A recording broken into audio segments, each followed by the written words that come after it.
Graduated from Rowan University in the spring of 2022 with a sports communication and media degree. I got to actually call minor league baseball and G League basketball games while I was in school. And then I graduated, and as soon as I graduated, I went to NFL Films in Mount Laurel, New Jersey. And as much as I loved that experience, I missed putting on the headsets. I decided, you know what, talk is cheap. I have a laptop that's in my house, and so 21 months later, here we are, still on YouTube, calling games and building an incredible, loving community on here with the people that I call my Philly freaks with a capital P and a capital H. We go live for every single Phillies, Sixers, and Eagles game, and we do it like old school radio play-by-play style. I'm Jason Joseph, and this is Play-by-Play with JJ. I showed a swung on barrel. And out to right field. Bye-bye baseball. That baby is long gone. Good evening, everybody. Hopefully you're all doing well and having yourselves a very fantastic night. Welcome on into another edition of Phillies Baseball here on Play-by-Play with JJ, where we go live for all the play-by-plays for all the Phillies, the Sixers, and the Eagles games. All right, hit the thumbs up button, subscribe to the channel, and turn on the notification bell icons too, and that way you will know when we do go live. The Phillies are taking on the New York Mets in Game 2 of this three-game series out at Citi Field. They made some roster moves today. Right-handed pitcher Joe Ross was released after last night's game. Jordan Romano was placed on the 15-day IL with right middle finger inflammation after last night's game as well. Right-handed pitcher Lou Trevino had his contract selected from AAA Lehigh Valley, and he is called up, and Daniel Robert was recalled from AAA Lehigh Valley as well. People are going to want to know, how do I feel about this? Look, at the end of the day, the whole Joe Ross thing, I thought that would be a good signing during the offseason. It clearly has not panned out. He has just not been a good pitcher for this Phillies team. I thought that maybe he was going to be used in middle relief spots, but clearly they just don't need him. He pitched last night, just has not been the guy that the Phillies have needed, really. I mean, this guy has been giving up a lot of runs. He's been leaving pitches out over the middle of the plate. And same thing with Jordan Romano. I know that he's on the 15-day IL now, but to me, and I'm not close with the team, but this seems like that they're just doing this just to sideline him and put him on the shelf. But clearly he has not looked good at all either. And I don't know what we're going to be getting out of these two pitchers. I know Daniel Robert has been called up a couple of times. I'm not really confident with him out there. Is he better than Jordan Romano? I don't know. Probably. And I guess that's like what the bar is. But he's not like miles and miles better than what Jordan Romano is. But hopefully he can come up and play in some decent roles, and that the Phillies can get the most out of him, as well as Lou Trevino. Now, Lou, and I believe the last time I checked, he played for the Dodgers. I know that he's older. I know that he's been in the league for a while, so they get themselves another veteran guy, and maybe he can give the bullpen some depth. I don't know. We'll have to just wait and see. But those are my thoughts about the moves that the Phillies have made today. Let me know what you guys think down below. How do you feel about Romano going on the IL and Joe Ross being released, and them recalling Daniel Robert and picking up the contract of Lou Trevino? Let me know down below. All right. So we have the Phillies taking on the New York Mets tonight. Trey Turner will lead it off, and then it'll be Kyle Schwarber, Bryce Harper, JT Realmuto, Alec Boehm, Nick Castellanos, Harrison Bader, Edmundo Sosa, and Wes Wilson in the lineup tonight for the Philadelphia Phillies. For the New York Mets, it'll be Francisco Lindor, Juan Soto, Starling Marte, Pete Alonso, Mark Vientos, Brandon Nimmo, Tyrone Taylor, Jeff McNeil, and Luis Torrens. And on the mound for both teams, you got Jesus Luzardo for the Philadelphia Phillies and Sean Manaea for the New York Mets. Manaea this year with a 5.15 earned run average. He has gone 36 2/3 of an inning and has given up just 33 hits, but he has struck out 45 batters. Luzardo, on the other hand, 12-6 with a 4.10 ERA, had a phenomenal outing his last time out. He has 170 strikeouts on the season, 141 hits allowed in 145 innings, and 48 walks allowed as well. Manaea has 3 pitches, his four-seamer, his sweeper, and his changeup. Batters are hitting just 143 against that sweeper, and I would not be surprised if he spams that pitch today, especially if it is working. So I do expect that if that is the case, the Phillies are going to have a really hard time trying to hit off of this guy. So it's going to be really important for the Phillies to not only work up the pitch count early on, but for them to just put up runs against this guy. They're going to have to try to go the opposite way, make this guy work, and get the results. Just to try to get him out of the game early and get to the Mets bullpen. Let me know who your standout players are for tonight's game. Let me know how you guys feel about this game in general. What are your final score predictions? And who is your MVP or your POG, as I like to call it? Tell me who your POG is down below, player of the game. All right, so Trey Turner will lead it off for the Philadelphia Phillies. And Manaea comes set, kicks, deals, and the first pitch is down for a ball. Wait, did I have the wrong game up? No. The pitch on the way, that ball is fouled. The count is actually 0-2. Didn't see that the pitch was called a strike, the first pitch. No balls, 2 strikes. Trey Turner second in the National League in batting average, hitting .299. And the 0-2 is outside for a ball. What's up, chat? Let's say hi to everybody that's on here after this pitch. 1 ball, 2 strikes. And the 1-2 is way outside for a ball 2. All right, so who do we have on here? We got Hoagie Boy here. We got Mark here. Philly Sports is here. PJ is also here. The 2-2 on the way. Swing and a miss. And Trey Turner is down on strikes. That fastball was way outside. And he went chasing after it. Brian is here. What's up, Brian? We got Dan. We got Hoagie Boy. We got Chris. Chris Wasicki. What's up, man? McMuffin is here. And, of course, Scooter and Beans. Andrew. What's up, Andrew? Comes Kyle Schwarber to the plate, and he looks at a four-seamer right down the middle for a called strike. Peso Frank is also here. Hopefully I said hi to everybody. Katie, Daniel, and William. The ball is 1 strike, and the pitch popped up, hit out over towards the first base side. Alonso gives it a look, but he doesn't have any room. We need 23 more subscribers to help us get to 7,000. I believe we can do that by the end of tonight. So let's try to get to 7K by the end of tonight. If you have not hit the thumbs up button or subscribed to the channel, let's go. The ball, 2 strikes. Phillies win 5-3. 0-2 on the way. Fly ball hit out over towards deep right field. It is a foul ball, though. It was a long foul ball. What's up, Shane? What's up, William? What's good, chat? I'm so happy to see you guys on here. I really am. Let's get a win. 0-2 to Schwarber. Pops it up. It's fouled behind home plate, though. And it'll go out of play. On the defensive side of the diamond, you got Pete Alonso over at first. You got Mark Vientos at third. The second baseman is Jeff McNeil, and the shortstop is Lindor. Here's the 0-2. Fly ball hit out over towards center field. It'll stay in the ballpark. And Taylor drifts back towards the track. That'll make the catch. So a long fly out by Kyle Schwarber.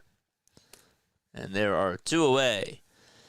In the outfield for the Mets, you got Brandon Nimmo out in left field, Tyrone Taylor in center, and Juan Soto in right. Luis Torrens is catching, and Sean Manaea is on the mound. Bryce Harper is due up at the plate, and Harper gets himself a base hit back up the middle on a line drive. And so the Phillies get their first hit of the ball game. So Harper's over at first. The pitch was actually high. It was a little bit above the zone, but he was able to get on base. I'm here, boss. What's up, Marshawn? Hi, JJ. Do not expect a repeat of last night. I hope not. I hope not, because that was just one that you throw into the garbage disposal. Here comes JT, and he looks at the sweeper that dances across home plate, and that's in there down the middle for a strike. JT's average sits at 276. Does have 10 homers and 45 RBI. The 0-1 delivery is outside for a ball. So Harper got on with a single. He's over at first. Turner struck out swinging, and Schwarber flied out to center. 1-1, swing and a miss.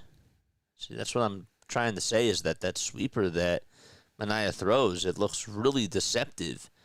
And the Phillies are going to have to try to lay off that pitch. 1 ball, 2 strikes. And the pitch outside and high for ball 2. 23 more subscribers until we get to 7,000.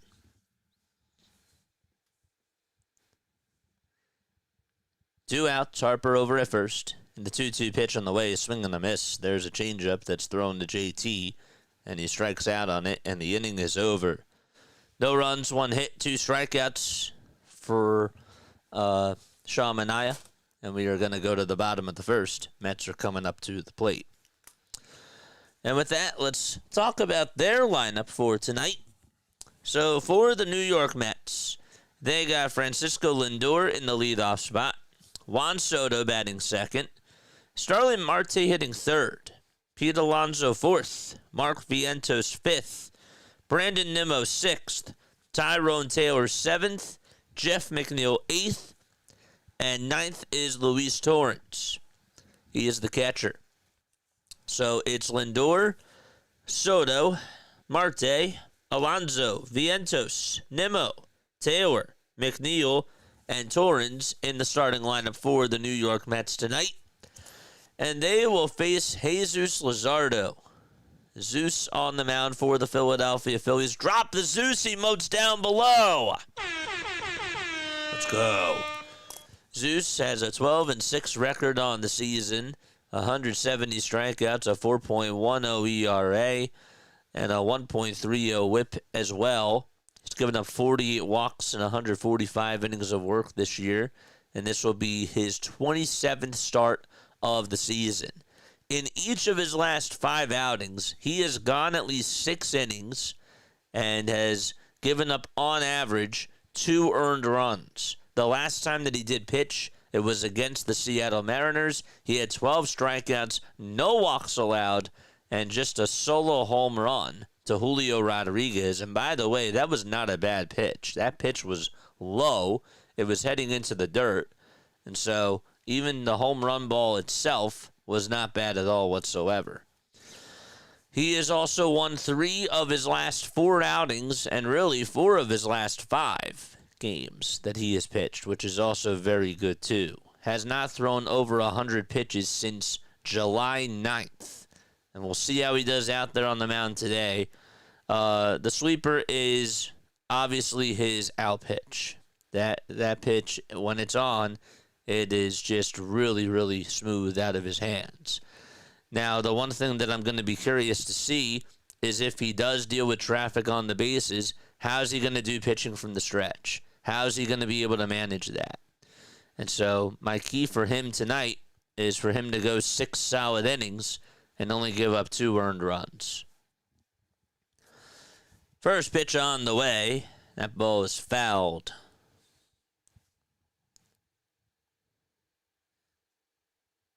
The last time Zeus struck out over 200 batters in the season, that was back in 2023.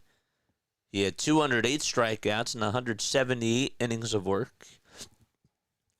0-1 pitch. Swing and a miss. Good slider thrown there by Zeus. Excuse me. The ball's 2 strikes. The 0-2 on the way. Popped up over towards the first base side in foul territory. Harper's there. Makes the catch right by Richardson, the first base coach of the New York Mets. And out number 1 is recorded. You'll also see, besides the sweeper, the changeup, the four-seamer, the sinker, and the slider as well. The four-seamer has been located a lot better, too, especially over the last month. He's able to mix in the sweeper and his other pitches. First pitch to Juan Soto, and takes a fastball that's outside.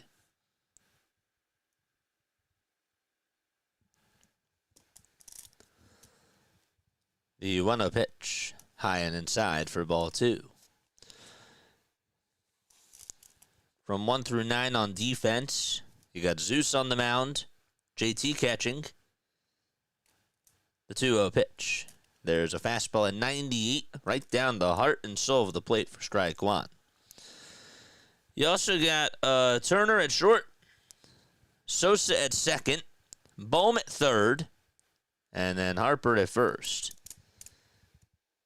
Luzardo was winding up to pitch, but Soto called for time, and Luzardo having some words with the home plate umpire, saying, "I didn't hear you."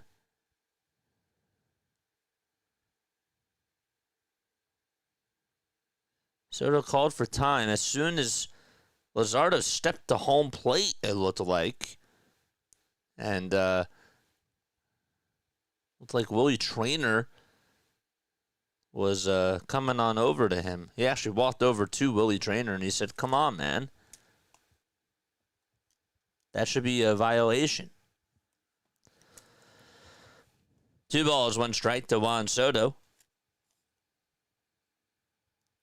And the pitch is low. Doesn't get the call there. It's 3 balls, 1 strike. In the outfield for the Philadelphia Phillies, you got Nick Castellanos in right, Harrison Bader in center, and Wes Wilson out in left field.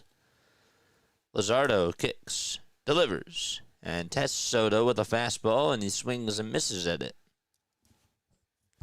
Zeus not wasting any time. The 3-2 on the way. Ground ball foul. That was at 100 miles per hour. Lugo with the $2 super chat. What's up, JJ? Zeus is bringing the lightning. Let's go. 100 miles per hour? When was the last time you threw 100? I don't know. He gave that everything he got. 3-2 on the way. Swing and a foul ball. That pitch was at 99. It is 76 degrees out in Queens. This is a 7-pitch at-bat to Juan Soto.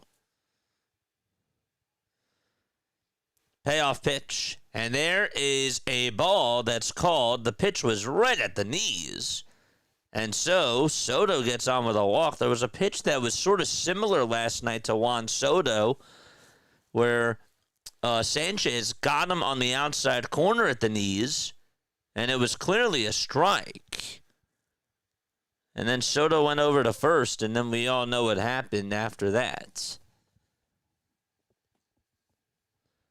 Here comes Starling Marte in the first pitch. That's a very late call. Looked a little bit inside, but Luzardo gets the call there on Starling Marte for strike 1.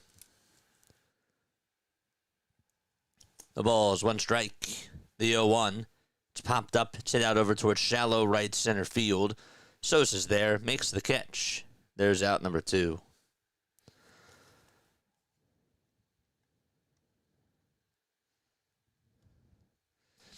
You know, we have this conversation a lot in the NBA, and I wonder if in baseball it's sort of the same treatment. I don't know. But we talk about foul baiting all the time in the NBA. And how people, don't necessarily get the contact, or they just get the whistle every time that there is contact. The pitch to Pete Alonso, and that's taken for a strike one. The term is called free throw merchant, when somebody gets fouled all the time. Are there such thing as walk merchants in baseball? 1 ball, 1 strike. 2 outs, bottom of the first. The 1-1. That ball was blooped out over towards left center field. It's going to get down for a base hit. Soto took a wide turn at second, but Wilson played it on a hop, threw it back over to Trey Turner, and Soto went back over to the bag. So Pete Alonso gets on with a single.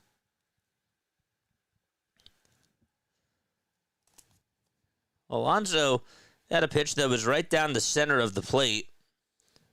He just went swinging after it and just put it in a good spot there.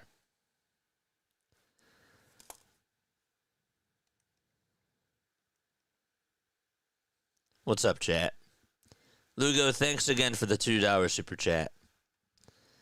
Phillies Sports says definitely. So there are walk merchants?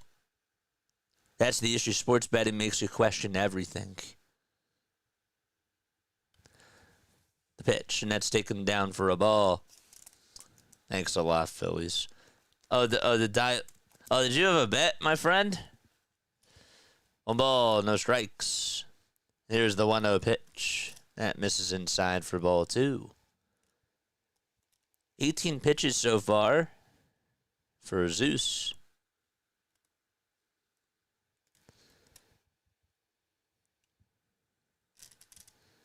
Two balls, no strikes. And the pitch is low for ball 3. That time he decided to go with the changeup there. Mets have the highest batting average with runners in scoring position in the month of August. Phillies have the 3rd highest. 3-0. And there is a foul ball. 0 walks through first inning. Yeah. Well, that certainly did not help you. The pitch was a strike. Chicks dig OBP. OBP, yeah, baby, you know me. No, I'm kidding. 3-1. That is in there for a called strike. And then you have and then you have it when Zeus was not happy that Soto was granted time, even right when Luzardo stepped towards home plate. 3 balls, 2 strikes. And Luzardo keeps Soto in check over at second. Didn't throw it. Nobody was covering the bag. Hooky boy left. Baby, you know me. Naughty by nature. 3-2, and that misses low and inside for ball 4. And bases are now loaded. That'll put Soto at third, Alonso at second, and Vientos over at first base. We love Sarah Langs. Sarah Langs just tweeted out most walks in a season in Mets history. John Olerud had 125 back in 1999. And Juan Soto already is at 107 here in 2025. So he is second. He has the second most walks in a single season in Mets history. Caleb Cotham is out there to talk to Zeus. And looks like home plate umpire Willie Traynor is going to go break up the conversation. Grew up in the same city as Naughty by Nature. Newark. I didn't know they were from Newark. Huh. Did not know that. Zeus, by the way, in his last 5 starts against the Mets, 4-1 with a .86 earned run average. That's pretty good. Soto at third, Alonso at second, and Vientos at first. What's up, Pete? How are you, my friend? The pitch. There's a foul ball. So happy to see you on here, Pete. Shout out to you.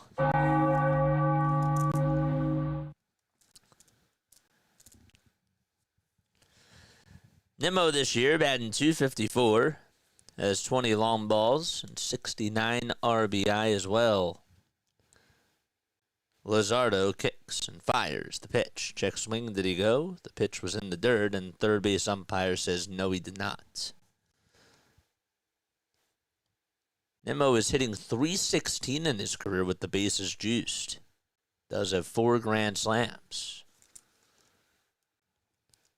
1 ball, 1 strike. Zeus delivers from the stretch, and the pitch fouled away. Willie Trainer is the home plate umpire. Over at first base, you got C.B. Buckner, and at second base, it'll be Dan Iasagna, and at third, it's Scott Barry. 1 ball, 2 strikes, 25 pitches in the first inning for Jesus Luzardo. The 1-2 pitch. That is way outside for ball 2.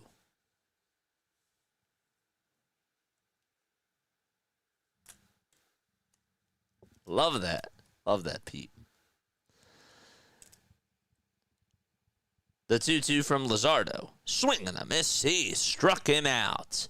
And we are going to the top of the second inning. Big strikeout there for Zeus. That came at 98 miles per hour. And we go to the top of the second inning. No score between the Phillies and the Mets. Woo! All right. We'll be right back. Don't go anywhere.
Oh, Bowman's due up to start off the second inning for the Phillies. And he looks at the sweeper that's in there for strike 1. Bowman's on an 8-game hitting streak. Has 10 for his last 31. There's the 0-1. It's rolled over to shortstop, picked up by Francisco Lindor. And he throws it over to first. And it's in time.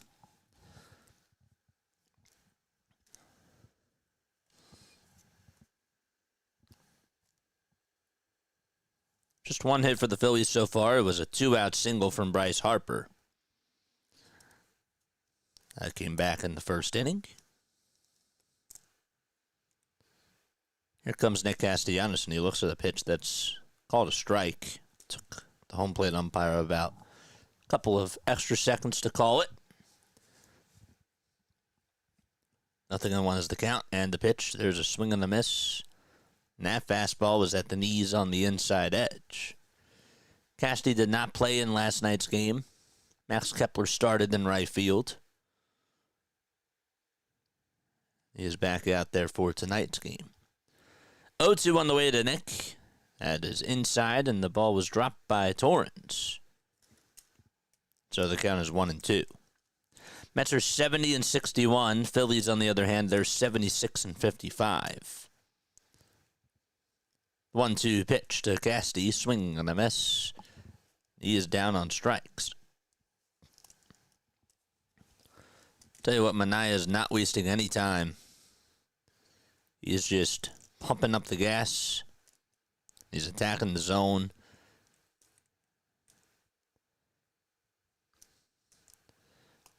The Phillies really aren't making them work. 2 outs. And Bader comes up. And he looks at a sweeper that is a foot off the plate for ball 1.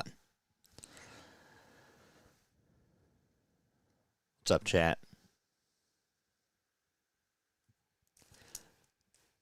The 1-0 to Bader. And that sweeper is down the middle for strike 1. Rob Zombie will say he's got good stuff. I already hear it. You're right. 1-1 delivery. That fastball's taken down the middle for strike 2.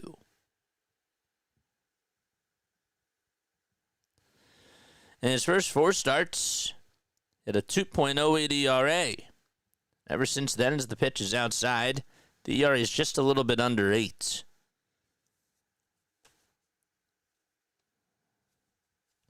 Two balls, 2 strikes. The windup and the pitch. Swing and a miss. And Bader goes after a fastball that was high. And the inning is over, so that's the second inning in a row where Manaea has gotten a pair of strikeouts. And so we go to the bottom of the second inning. No score between the Phillies and the Mets. Next year, the Phillies need to move off of Casty and Bohm. Okay, Jack. So, timeout. Timeout. Now I got to call you out on something. Okay. So, for a while, this is a guy who literally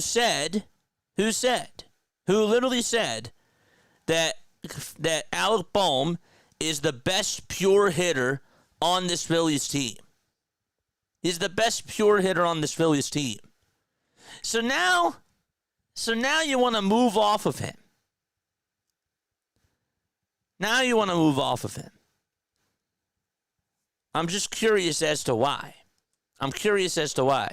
This guy gets so much hate. He's the best pure hitter on this Phillies team, and now all of a sudden you want to move off from him. Now why is that? I'm just curious, because you've been defending him for a really long time. You have.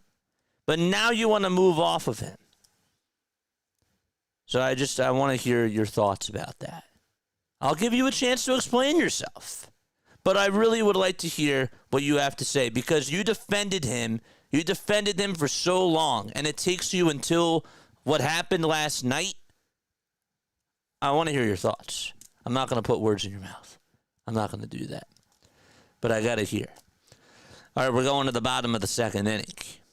Because you've been so vocal about him. You have. In regards to Cassie, though, I agree. Manaea, 24 pitches in 2 innings. Luzardo, 27 pitches in 1 inning. Yep. He's like a jaded ex, says Danny.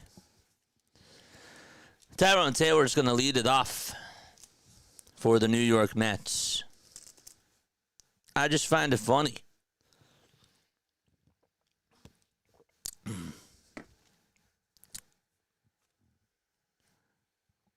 So Taylor comes up in the pitch. Line drive it out to left field. That's going to get down for a base hit. In front of Wes Wilson, it takes about 2 bounces. And so Taylor gets on with a leadoff single. Start off the bottom of the second.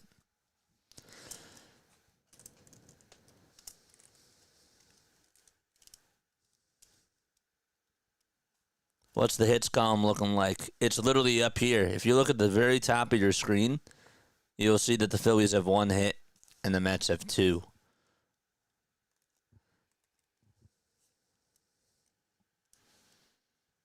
So Taylor singles, and Jeff McNeil comes up, and the pitch is taken on the upper third of the zone for a called strike.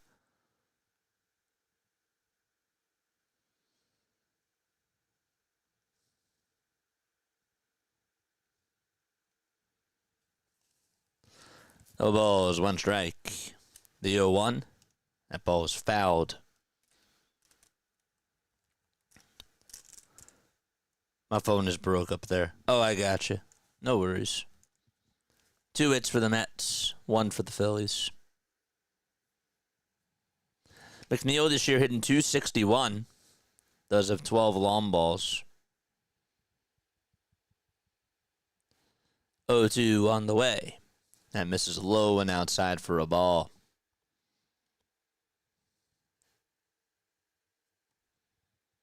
Lindor, by the way, 0 for 7 in this series so far.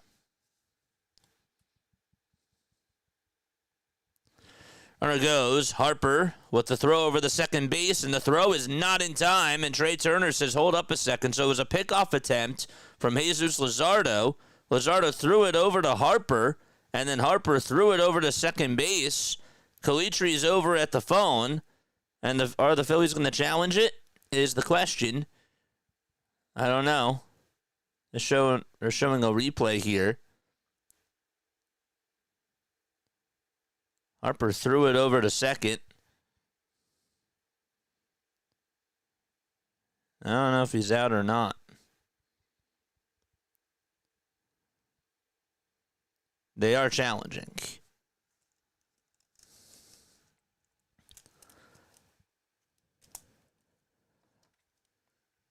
He's out. He is out. There we go. So he's out over at second base. The count is 1-2. And so nobody on now. It's a good throw there by Harper. The tag was right on the foot.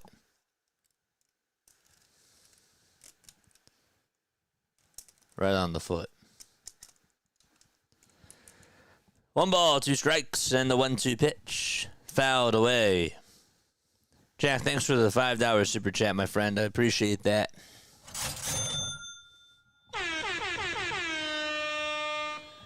Because he is so slow. He's inconsistent fielder, not enough slug, double play magnet, want to get rid of slow players. Kepler also pitching speed and defense. Oh, so now you come on to our side of things. 2 balls, 2 strikes. 1 out, bottom of the second. Luzardo kicks and deals, and the 2-2 swing and a miss. And there is out number 2. The second strikeout of the day for Jesus Luzardo. You defended him for so long, Jack. You did.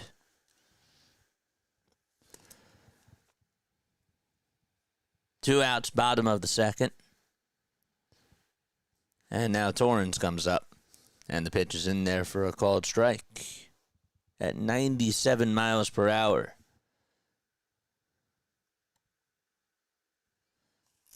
No balls, 1 strike. Here's the 0-1. Fouled away.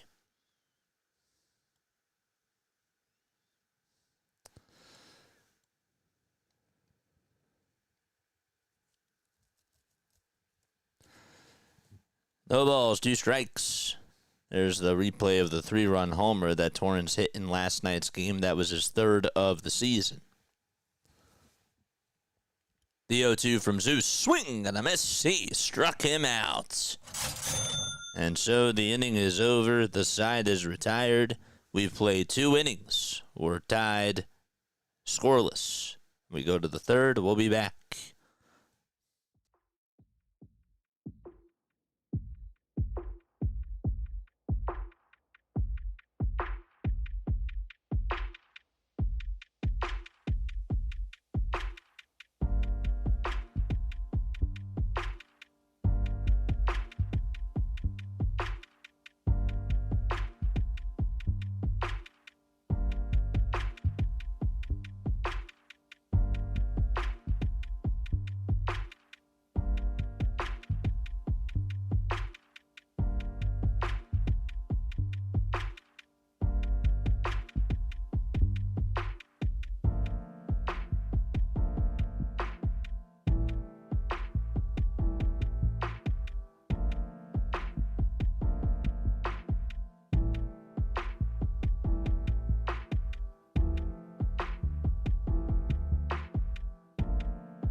What is up, chat? Hopefully you're all doing well and having yourselves a very fantastic night.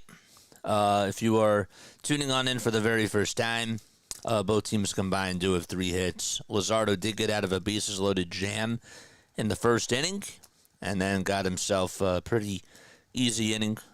Only gave up 1 hit in the second and then got Taylor in a rundown on a pickoff attempt, so that was cool.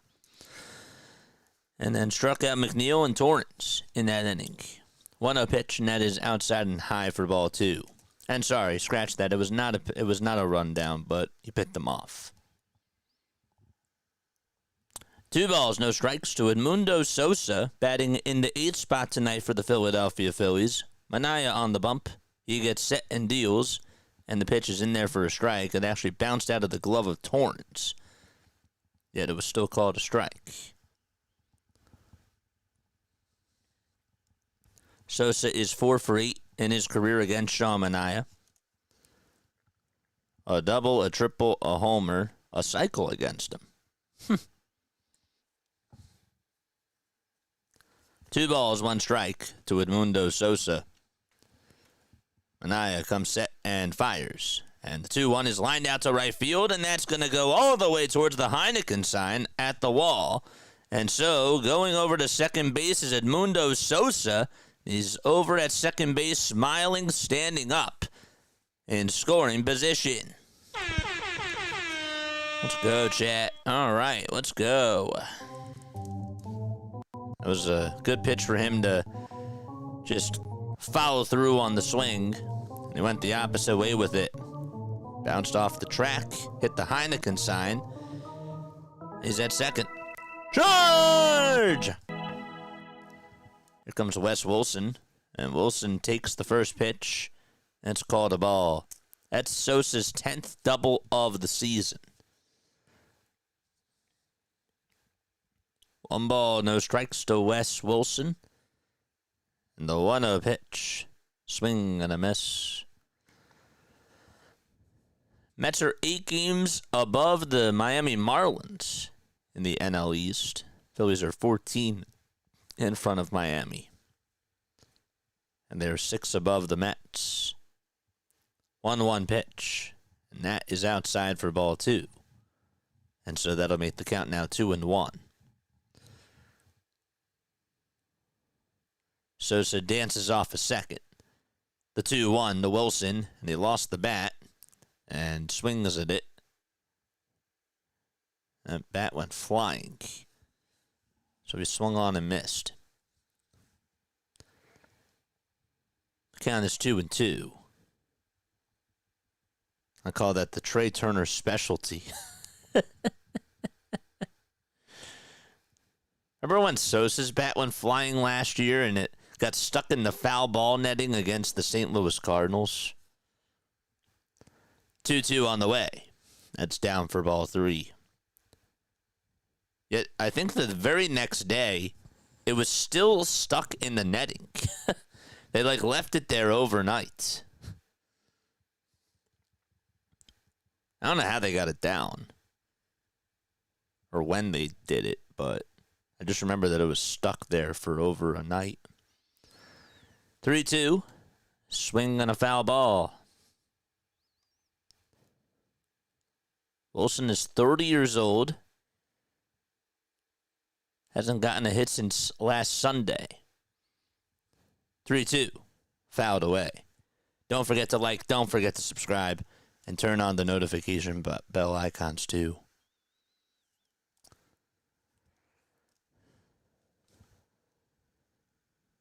What's up, Carrie? 3 balls, 2 strikes to Wes Wilson, and the pitch. Ground ball played back up the middle by Jeff McNeil, and the throw over to first is in time. Sosa did go over to third base, I believe.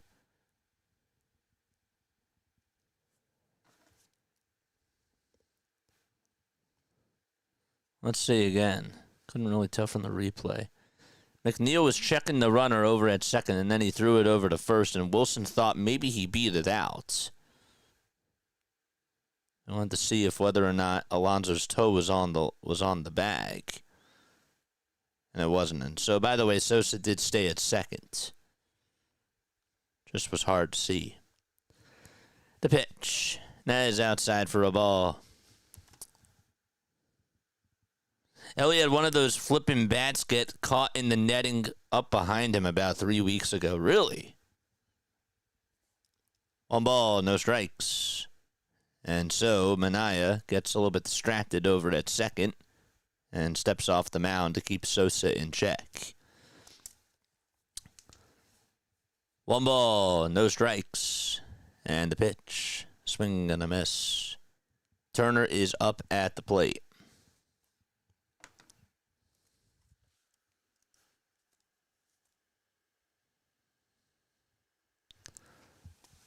The 1-1 to Trey. Swing and a miss again on the sweeper that was outside. 42 pitches for Sean Manaea.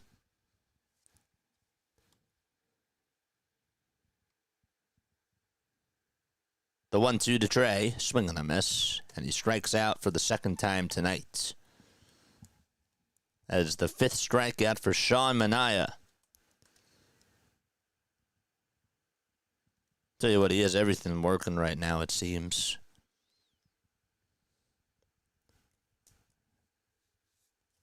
He knows what he's going to do. And he doesn't really waste a lot of time. Here comes Kyle Schwarber. And the first pitch is a sweeper that is fouled off the end of the bat.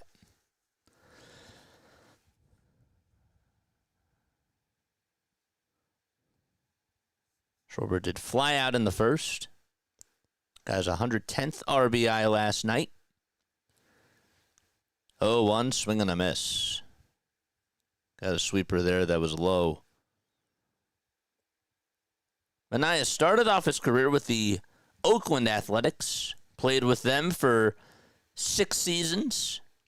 Then he went to the San Diego Padres. Then signed with the Giants. It was back in 2023. He played with the Padres in 2022. He's been with the Mets since last year. Last year he had 184 strikeouts and 181 2/3 of an inning. Had a 3.47 ERA. 0-2 pitch. And that is outside for ball 1. This is career start number 206 for Sean Manaea. 1 ball, 2 strikes.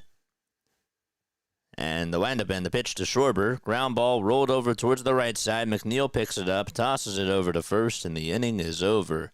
So Edmundo Sosa gets on with a leadoff double, and he's stranded over at second base. And we played 2.5 and go to the bottom of the third. No score between Philadelphia and New York. Okay. Oh, boy. Kyle Bradish has 10 strikeouts in his return to the mound against the Orioles. Wow. 10 strikeouts for Kyle Bradish.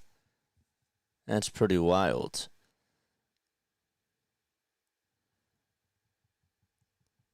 They're playing against the Boston Red Sox.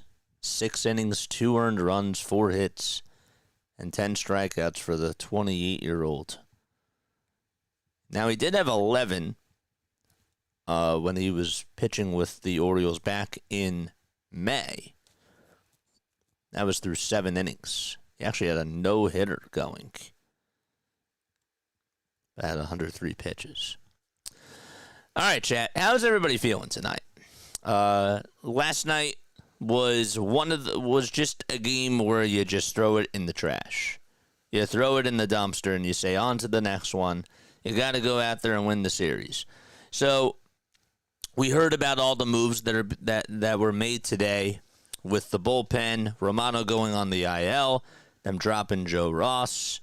How do we feel about bringing back Daniel Robert and also the signing that we had today too? How do we feel about that? I don't really think it's it's a needle mover per se. But did the Phillies get marginally better, a little bit better? I don't know. I feel like we have to wait and see. I do feel like, though, anything at this point is anybody else is better than Romano. I do. But, yeah, Lou Trevino, I don't know. I don't know what we're going to get out of him.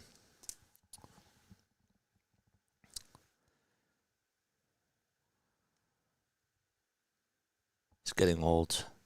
Yeah. Bottom of the third.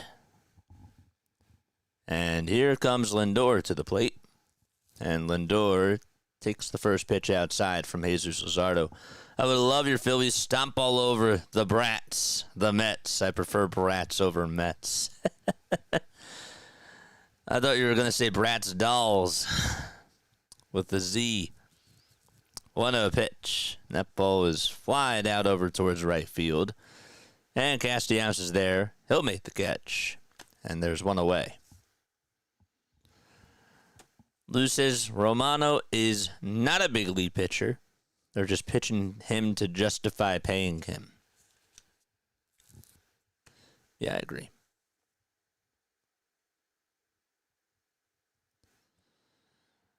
Here comes Juan Soto. Lou, how does it feel to be on the Phillies, my friend? The pitch. There's a called strike. We need 22 more subscribers to help us get to 7,000. Let's go, folks. No balls. 1 strike to Juan Soto. The windup, the pitch. Outside for ball 1.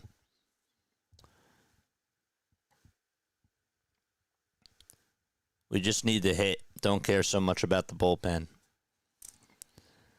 1-1. That ball is called a strike 2.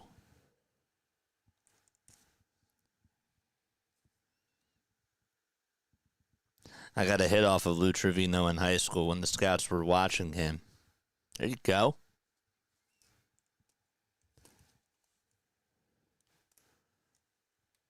One-two to Soto. Ground ball. Rolled over towards the right side. A sliding stop by Sosa. The throw to first in time. Good job by Sosa there. He was shifted perfectly towards that right side. It made a very smooth slide to take away a base hit from Juan Soto. And Soto thought that he was going to be able to find a hole there towards that 4-3 side, and he did not do so.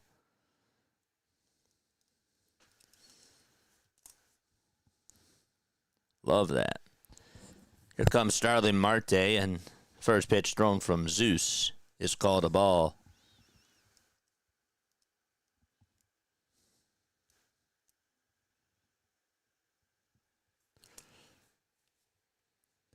There's the 1-0. That's down for ball 2.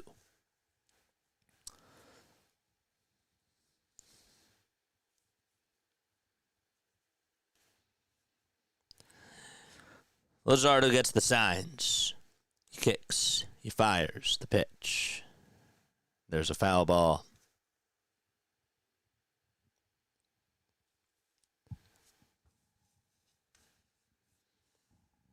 I hope that you're all having yourselves a very fantastic day. 2-1 pitch. Ground ball. Rolled over to third base. Bohm picks it up and throws it over to first. And the inning is over. We've played 3 innings. Zeus, so far, so good. We're going to the top of the 4th. No score between Philadelphia and New York. My day's been very well. I've had a very good day. I don't know if you guys know. I'm sure that some of you do. I've talked about it a couple of times. But on Tuesdays and Thursdays, I work out. I volunteer during October until June with a special needs basketball organization in my area. And, I volunteer with them. And so one of the coaches basically trains me on Tuesdays and Thursdays and takes time out of his day. And it's really, really awesome. It's not just me. There's a couple other people that are there too. And we run, we lift weights, and we also play basketball. And it's really cool. And so I went to Columbus this past weekend, and I had a great time there. And I told Coach that I was going. And he said, get me an Ohio State hat, like a winter hat. And I gave it to him today. I'm a man of my word. I keep my word. And I gave it to him today, and he had the biggest smile on his face.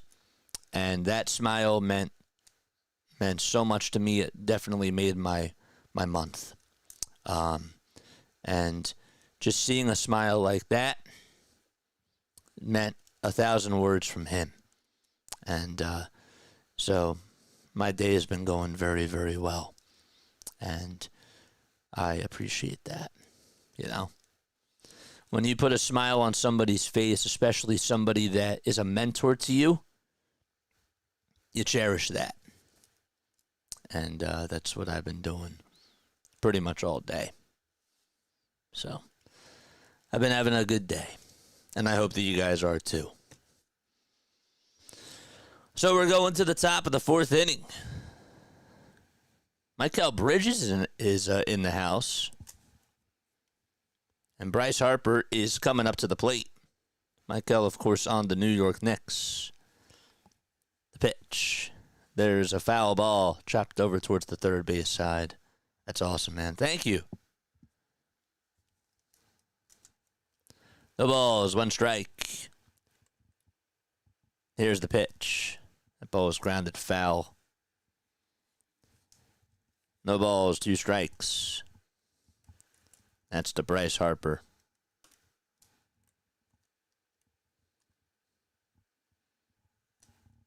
Oh, 2 on the way, and he fouls it off.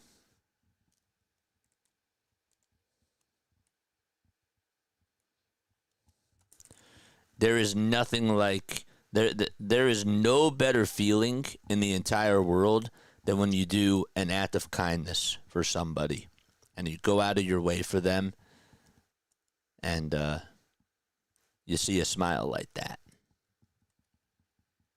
That to me is one of the most, if not the most rewarding thing that a human being can do. The ball is 2 strikes in the 0-2, and Harper will poke this one out to center field and get on for the second time today as he singles out to center and gets on with a base hit. It's funny because the hit that he had in his first at-bat was high, and that was on the first pitch. This time it was a little bit outside. He was still able to put it in the pretty much the same exact spot.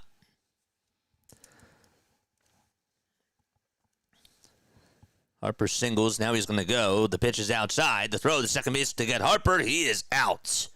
Torrens with a beautiful throw. I mean, he couldn't have thrown that any better. And then Harper got swiped right on the back.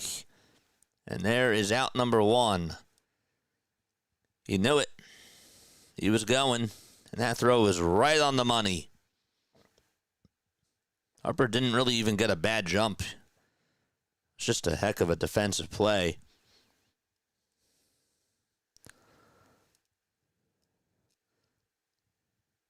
JT takes the 1-0, and that's in there for a called strike. I mean, he threw it right to, I believe it was Lindor, who was covering second base. He threw it right to him, and all he had to do was just catch it right by the letters and then just swipe his arm down. 2 balls, 1 strike. That's to JT Realmuto. 2-1. That misses outside and high for ball 3. JJ, that's awesome. Doesn't it warm your heart when you give? That's why I do it. Absolutely. Absolutely. 3-1. That pitch is called a strike. It was at the knees. That was a sweeper. Yeah, when you do it for somebody that's deserving, like that smile to me is a huge reward. It's not money. It's not something that is tangible, you know?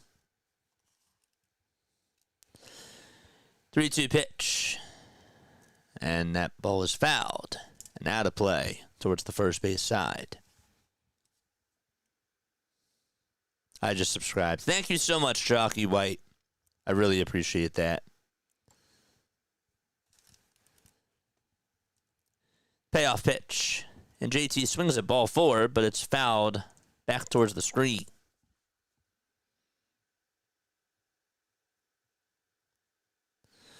Just can't stand how cringy the Mets are. Everyone acting like they are outs away from winning the World Series. 3-2 pitch, swing and a miss. There is out number 2. I mean, is it just the Mets though? We saw when the Knicks were playing the Sixers in the postseason 2 years ago. You're hearing pretty much the same exact types of things. The pitch. That's inside for a ball to Alec Bohm.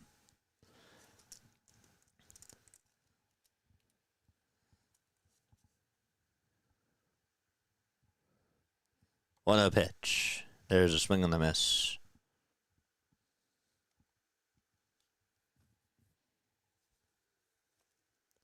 Well, of course, but in baseball, it just seems to be just them.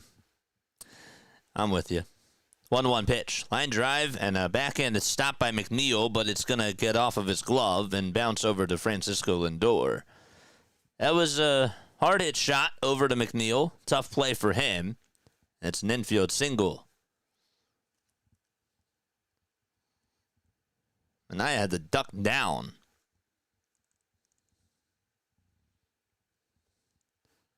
So there's a 2-out infield single by Bohm. And that'll bring up Nick Castellanos. And Casty goes hacking at the first pitch and fouls it back towards the screen. Colson Montgomery, listen to this. He has hit 5 homers and 10 RBI in his last 7 games for the Chicago White Sox. 0-1 delivery, swing and a miss.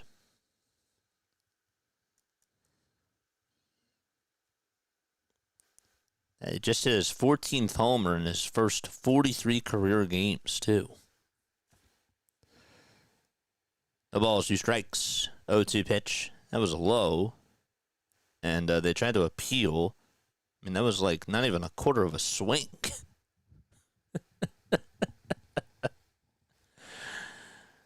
1-2 is the count. And the next pitch, swing and a miss. So, goes with a sweeper that was inside and in the dirt. And we go to the bottom of the 4th inning. No score still between the Phillies and the Mets. As Casty strikes out. And Alonso is due up next for the Mets. It's just funny. Casty has struck out twice. Turner has struck out twice. Bader also struck out.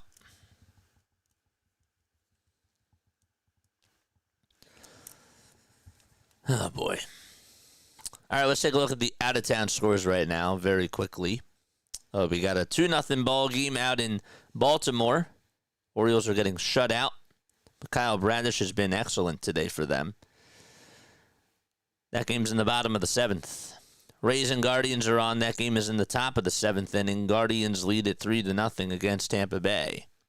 Yankees just took a 3-1 lead. Mackenzie Gore just allowed a 3-run double to Trent Grisham. That is in the bottom of the 3rd. They're down 1-0. The Blue Jays are up 3-0 as well against the Minnesota Twins. Brewers just took the lead in the bottom of the 2nd, or in the bottom of the 1st. It's a 1-0 lead there for Milwaukee. Pirates put up 5 runs in their top half of the 1st inning against the St. Louis Cardinals. They just have not played a good baseball. Angels and Rangers are underway. You got the Marlins down 2-1 to the Atlanta Braves as it goes to the bottom of the 6th. Royals have not put up a run yet, but the White Sox have. Colson Montgomery homered. That's why they lead at 1-0. Later tonight, we got Padres and Mariners at 9:40.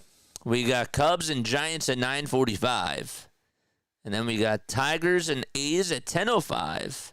And Reds and Dodgers at 10:10. So a lot of late games tonight. Going to the bottom of the fourth. Anybody ever been to Citi Field? Or Shea Stadium? Did anybody go to Shea?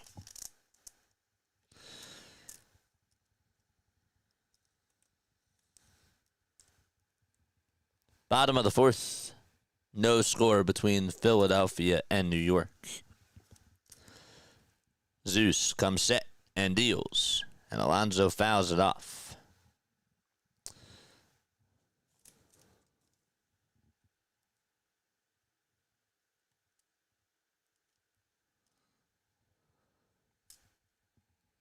The ball is one strike. The 0-1. That is inside for a ball.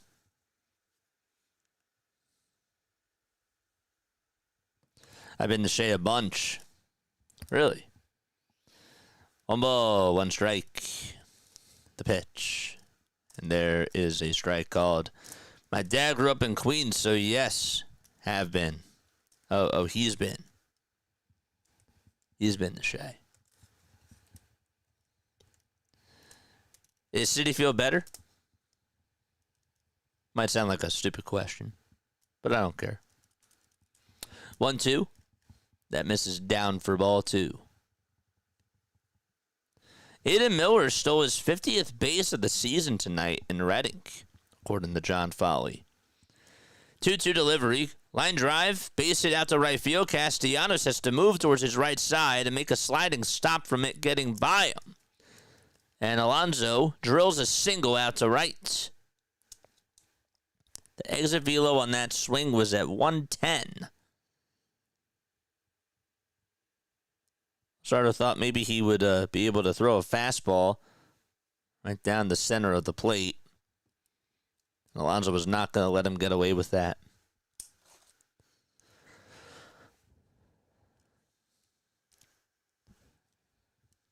Here comes Mark Vientos, who has just owned the Phillies in this series. I like Citi Field better, says Danny.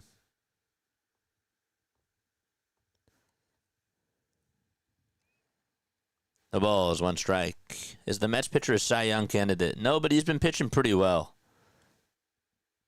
over his last couple of outings. 0-1, swing and a miss. Yes, but JJ has a 5.15 ERA. And by pitching really well, he's given up 4 earned runs in each of his last 4 starts. 0-2 pitch, check swing, did he go? He did, and Mark Vientos is finally retired. And that's the 4th strikeout for Zeus. It was a check swing, and the pitch was above the zone. Good job by Luzardo, though, to test him out with that pitch.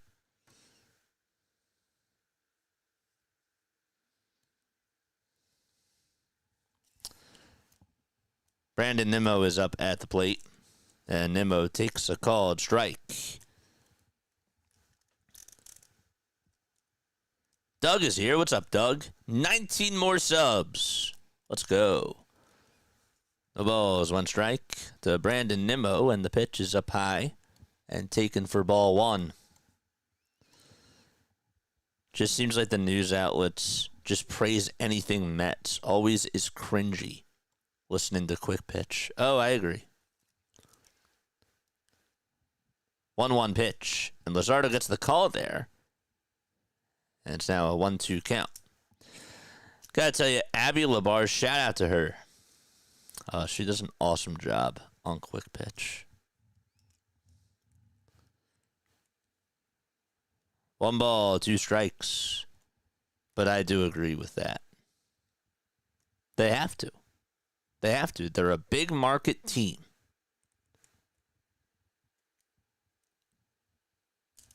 The 1-2 delivery. Line drive hit out to right field, and Castellanos makes the sliding catch. And there is out number 2. Alonso has to go back to first.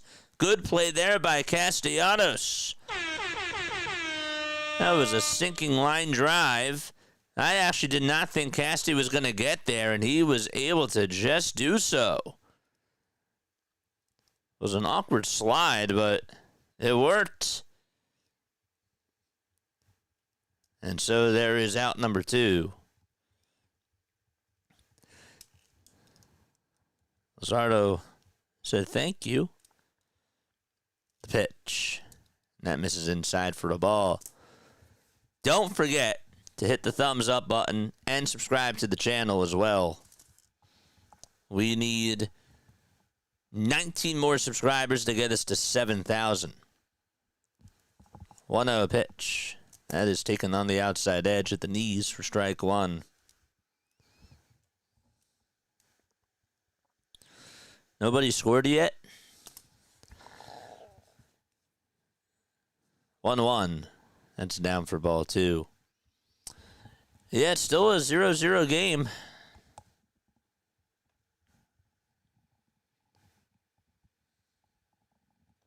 Two balls, 1 strike.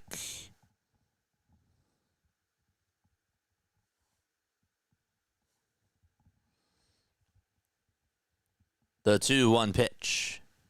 And that's a foul ball.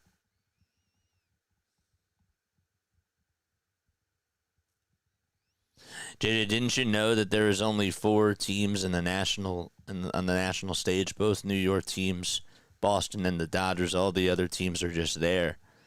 Well, of course I knew that. The toss back over to first is not in time. No, but I'm saying that Hoagie Boy said, on Quick Pitch that they talk about the Mets a lot. And so I'm basically stating your point. They do.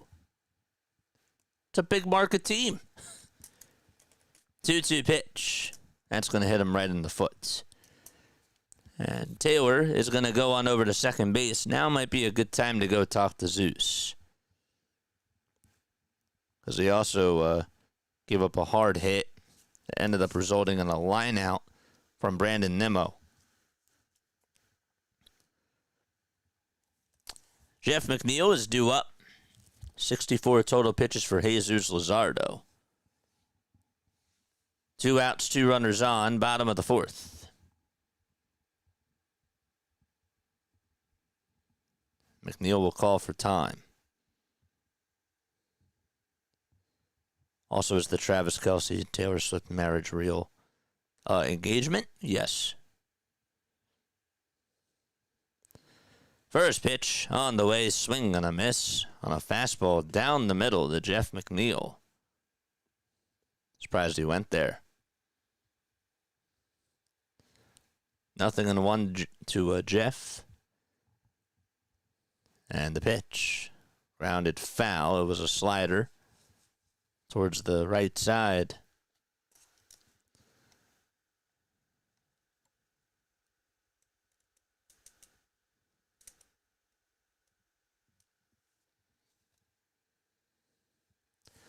McNeil with 2 outs and with runners in scoring position. His average is at 361 in that scenario. No balls, 2 strikes. Zeus kicks, deals, and it's low and outside for ball 1.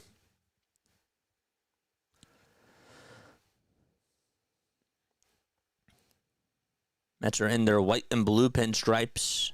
They got the blue helmets on with the orange NYM logo. 1-2 pitch. Fouled away. Phillies, on the other hand, are in their away uniforms. Have their gray tops, gray bottoms. Red Phillies letters painted across the chest. 1 ball, 2 strikes. Zeus looks back at second. And the 1-2 to McNeil. Swing and a miss. He struck him out. We are going to the top of the 5th inning as Zeus gets out of another jam.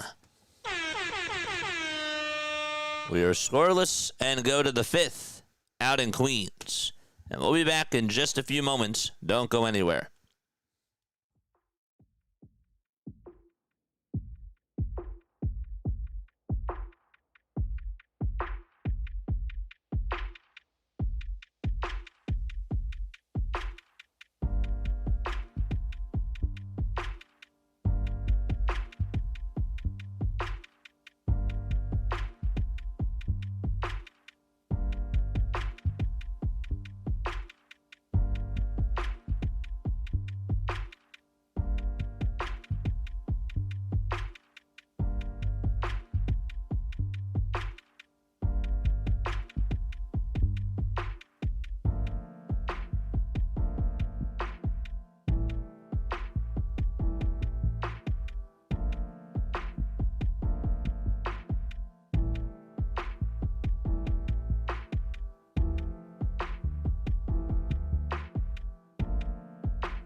We're heading to the fifth inning. Phillies and Mets are scoreless. 7 hits combined tonight. 4 from Philadelphia and 3 from the Mets. Here comes Harrison Bader, and he stares at a strike at the knees. It's down in the count 0-1. Manaea comes set and deals, and the pitch is way outside and taken for ball 1. 10 seconds left on the pitch clock. The 1-1 pitch to Bader. That is low. 2 balls, 1 strike.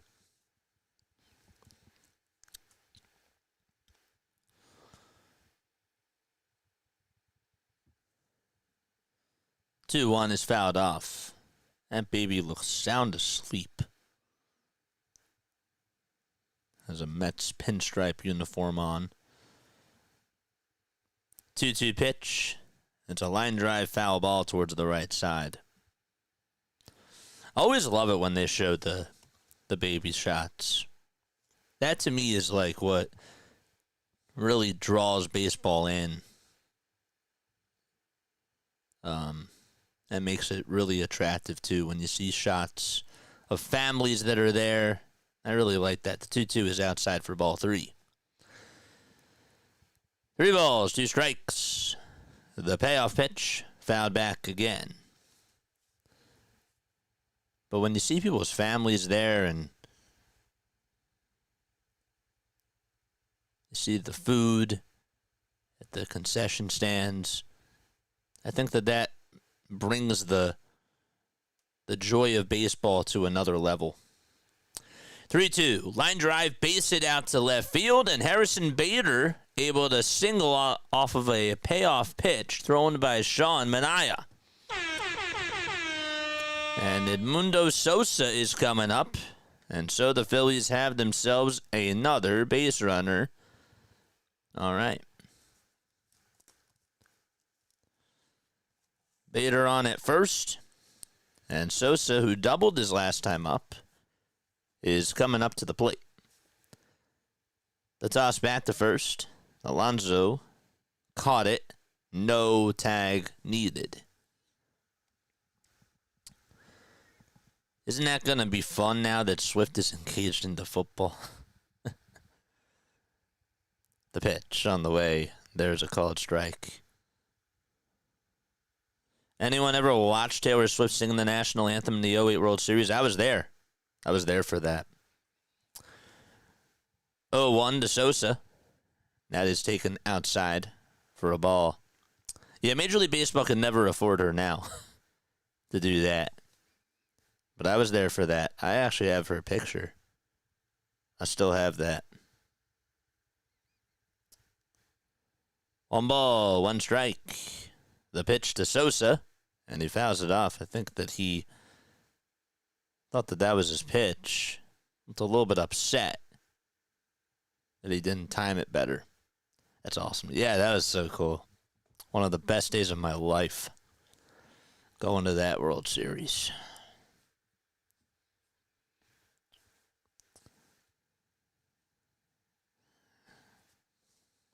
One ball, 2 strikes.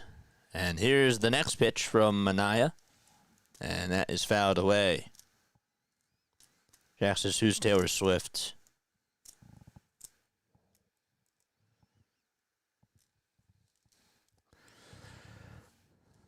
Manaea comes set just below the letters. And the 1-2. Another foul ball dribbled towards the third base side.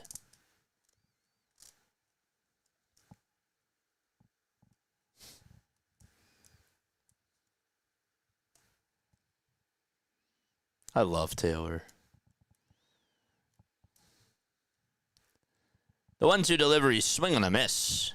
And Sosa strikes out on a changeup that was in the dirt and making now 8 strikeouts for Manaea.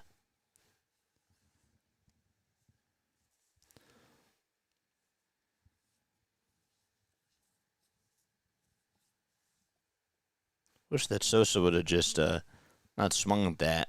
I was thinking that he was going to get some junk there, but clearly he got beat. The changeup seems to be working for Manaea, And he throws another one. And that ball swung on and missed. 0-1 to Wes Wilson. No balls, 1 strike. And here's the windup and the pitch. That's in there for strike 2.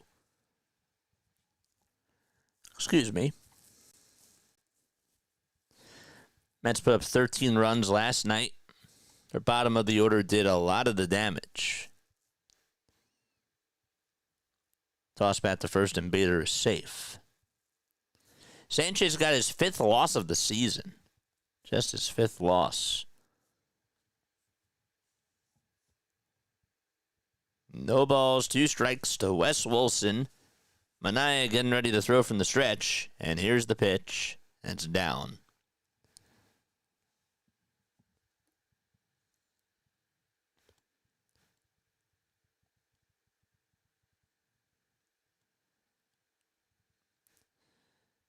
The 1-2. That's down for ball 2. Oh, Captain RD, thank you so much for the follow over on X, my friend. If you guys have not followed me on the socials, you most certainly are welcome to do so. My mods will post the link to my Linktree down below. Runner goes, the 2-2 pitch, and Wilson fouls it off, and Bader's going to have to go back to first base. Neal gives him a little pat on the back with the glove, and Bader repeats.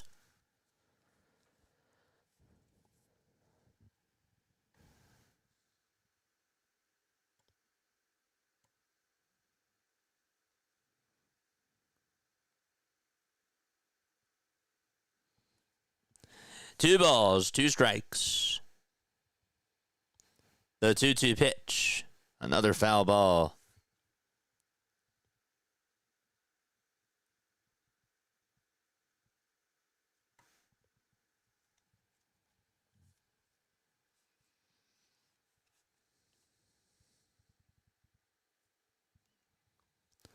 Bader leads off at first. 2-2 pitch. Ground ball. Dive and stop by Lindor. The throw to second. There's one. The throw to first.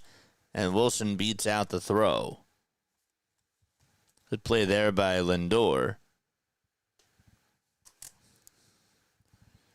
And so there are 2 away. 88 pitches, too, from Sean Manaea. At least they're making him throw pitches. They've done a very good job at just working up his pitch count in this inning. Obviously, you want them to get on base. You want them to try to get runs. But getting into their bullpen is a part of strategy. Gregory Soto is warming up, former Philly, for the New York Mets. There's a timeout taken. And the pitching coach for the Mets is going to go out there. Listen to this. George Springer has 6 homers in 10 games since coming off the concussion IL. That's pretty impressive.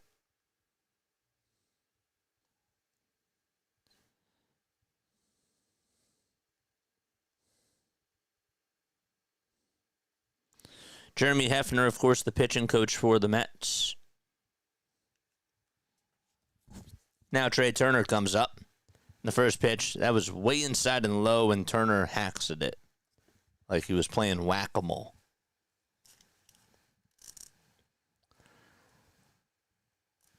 Turner has been a strikeout victim twice. The pitch, ground ball, base hit out to right field. The runner from first was going over to second base, and now he's going to go over to third as Turner singles out to right. That was a bullet. And it was hit towards Juan Soto's way. Threw it back over to second base. And the Phillies have 2 runners on. And Kyle Schwarber is coming up to the plate. Let's go. A hit and run for Philadelphia, and it worked. Charge! And Carlos Mendoza says goodbye to Sean Manaea. So his night is done. And we have a pitching change, right? As Kyle Schwarber is being introduced.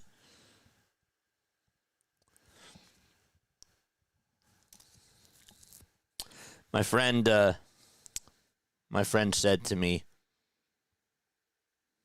or didn't really say it to me, but when we were watching the Phillies game on Friday, and Casty got on with a first pitch single, and he said, and he was right, just because you got on doesn't mean that it was a good result, or doesn't mean that it was a good approach. And he singled, but he knows that Nick goes hacking after the first pitch a lot. And it's the same thing here with Trey Turner. Just because he got on doesn't mean it was a great approach. But he did it. What's up, Justin? JJ, did you hear that Eovaldi is out for the year? I did not. I did not hear that. That's a big time loss. That's a big loss for sure.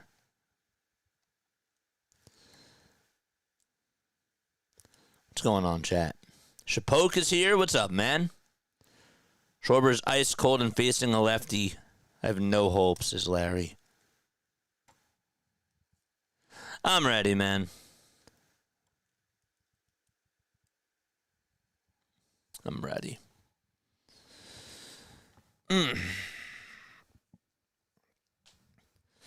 Guys, we're almost into September. It's hard to believe. We have just a little bit over a month of baseball left in the regular season. That makes me kind of sad. It also makes me happy. But I do value our time together. Low for real, thank you very much for the sub. Gregory Soto is coming on in, 54 strikeouts and 47 innings of work. He's only allowed 2 homers this season. And Kyle Schwarber is up at the plate. And time will be called, first by Kyle.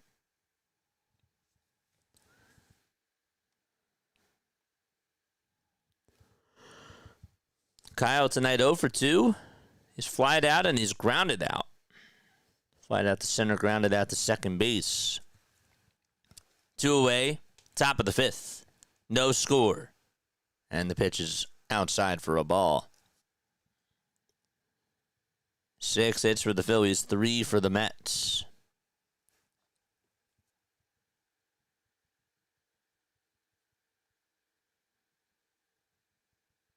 Five seconds left on the pitch clock, and the 1-0 is down in the dirt for ball 2. Runner goes to second base, and so no throw is made. And Turner able to swipe second. The ball was bobbled at first by Torrens. It bounced in the dirt, and then it hit off of his mask. Actually, I think hit off of Schwarber and then ricocheted off of him. Then it hit the mask of the catcher, and Turner was able to just go on over to second base. It's a wild pitch from Gregory Soto. It's sort of pinballed. 2-0 pitch on the way, and that misses down for ball 3. 3 balls, no strikes to Kyle Schwarber.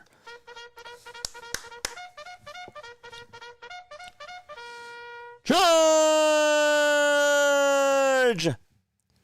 3-0 pitch, and Schwarber takes it all the way for strike 1 at 97 miles per hour on the gun. 17 more subscribers for us to get to 7,000. Let's do it. The 3-1 offer into Schwarber, and he takes a sweeper down Broad Street for strike 2. And the pitch of the ball game coming on up. Mets fans on their feet. Schwarber takes a couple of practice swings. 3 balls, 2 strikes to Kyle Schwarber. 10 seconds left on the pitch clock. Soto gets set at the belt. Takes a quick breath. And the payoff pitch up high for ball 4. And here comes Bryce Harper to the plate.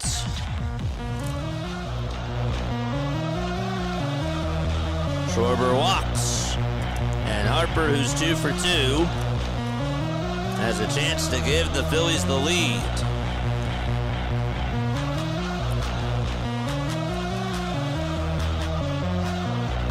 Batting .311 in his career with the bases loaded.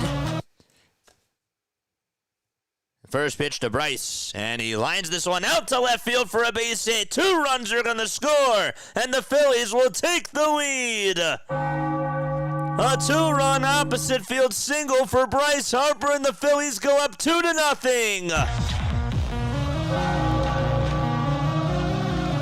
That pitch was inside, and Harper able to move his hands, get the barrel on the ball still, and poke it the opposite way.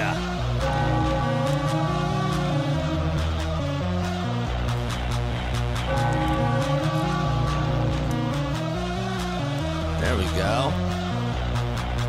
2-0 Philadelphia. I guess that they missed Soto. And now JT comes up to the plate. And he takes a fastball down the middle for strike one at 96 miles per hour. Phillies fans telling the Mets fans to sit down.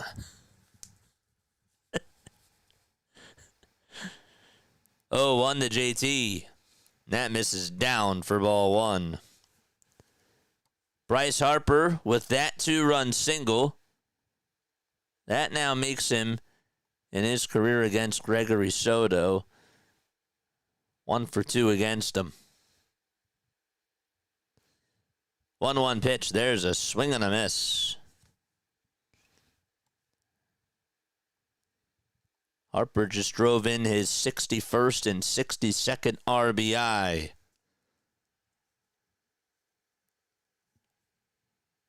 The 1-1 was swung on and missed. Now the 1-2 to JT, swing and a miss. Got a slider that went out of the zone. And the inning is over. Bryce Harper gives the Phillies the lead, though, on an opposite field 2-run single. And we go to the bottom of the 5th, 2-0 Phillies. All right.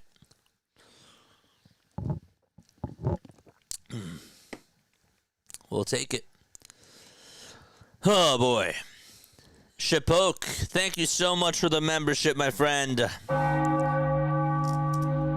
And Chef Petty, thank you for the sub as well. Low for real, I think I said thank you for your sub too.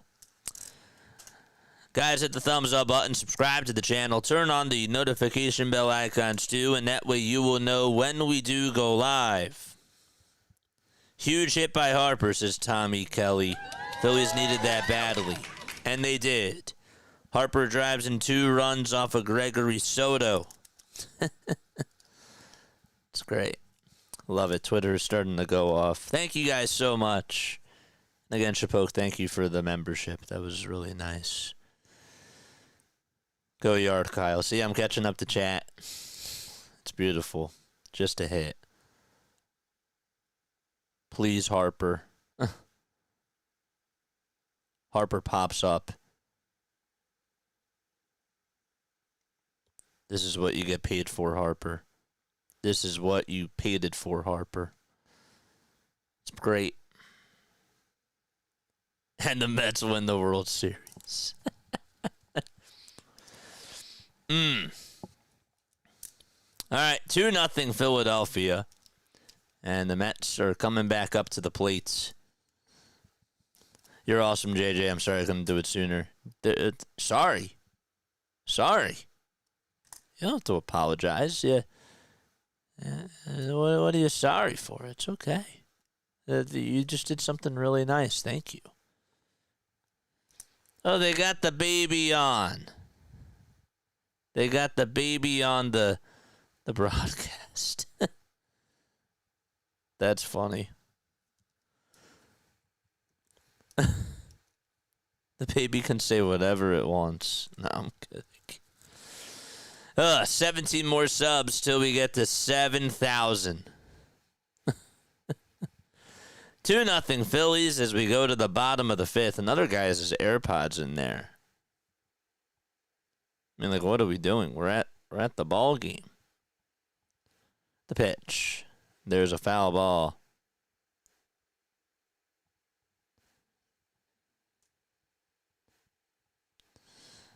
0-1. There's a called strike. Never seen anybody wear AirPods at a ball game.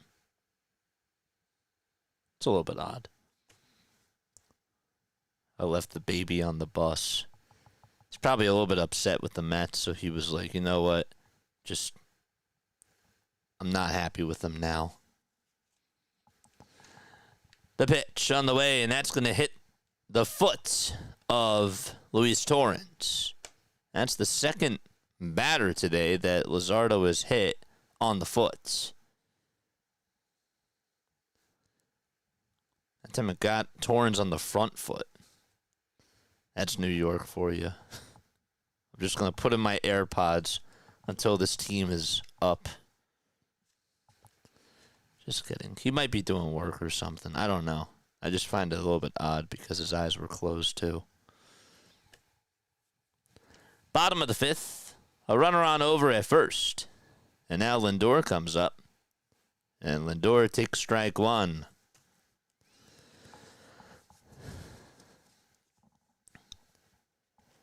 Do you see anybody in Philly wearing AirPods? 0-1. That misses inside for a ball. Lindor 0 for 2 tonight.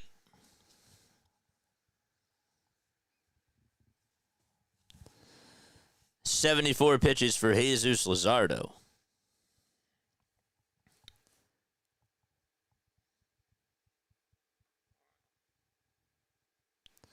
One pitch.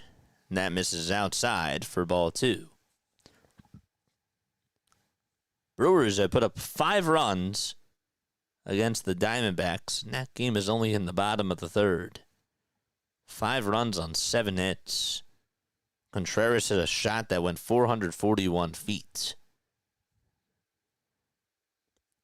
The pitch on the way, foul ball. Contreras, that was his 15th homer. Williams is only 27 years old. I always thought he was older. The 2-2 pitch on the way. Fouled off by Lindor, batting on the right side.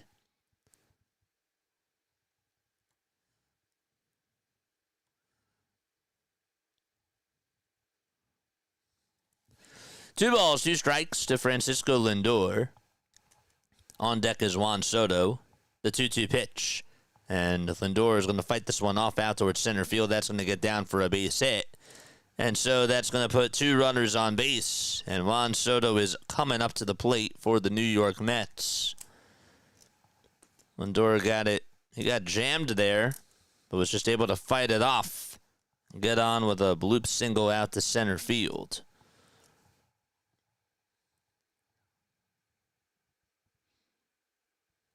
Didn't go sweeper there. He went 4-seamer at 97. 2 runners on, nobody out. Bottom of the 5th. Soto is up, and Luzardo stays away from him as the pitch is way outside for ball 1.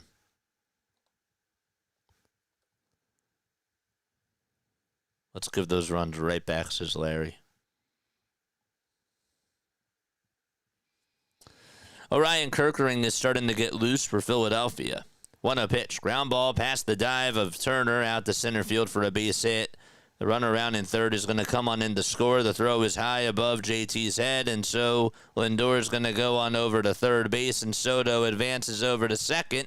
It's a 2-1 ball game, and the Mets are on the board. Bader's throw was not a good one. Probably should have just thrown it back over towards the infield to leave Soto at second, or Soto at first, and Lindor at second. And not to, bash on Trey, but I'll tell you what, a good defensive shortstop probably makes that play. You know?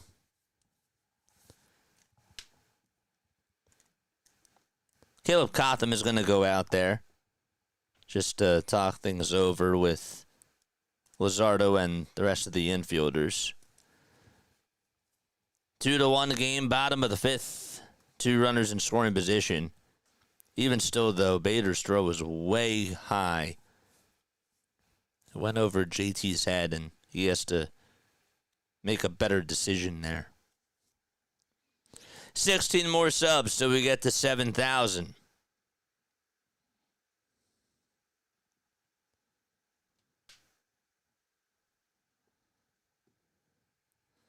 Now Starling Marte comes up, and Pete Alonso waits in the on-deck circle. It's just fundamentals, really. At that point in time, Torrens will probably score, so you just throw it to the cutoff man. Why even test it? 1 ball, no strikes to Starling Marte. 10 seconds left on the pitch clock. The 1-0 pitch. Swing and a miss. Marte is 36 years old. He's been in the league since 2012. Played a majority of his career with the Pittsburgh Pirates.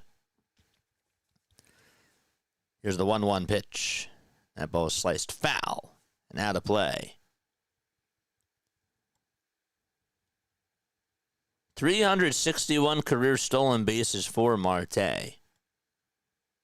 Remember when he was young, he was really fast.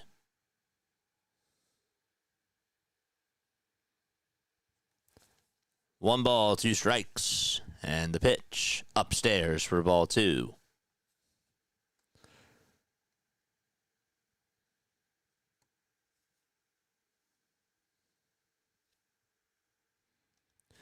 Two balls, 2 strikes to Starling Marte. Luzardo gets set below the letters, and the pitch is sliced foul again. Don't forget to hit the thumbs up button, folks. We got 419 people on here watching, and I'm sure we do not have 419 likes. If I was a betting man, I would say, and I'm not even looking at it, I'm sure that we don't. Let's try to at least get to 300. 2-2 pitch, and Luzardo does not get the call there. It was inside. It was a good try. 3 balls, 2 strikes. JT chirping with the home plate umpire.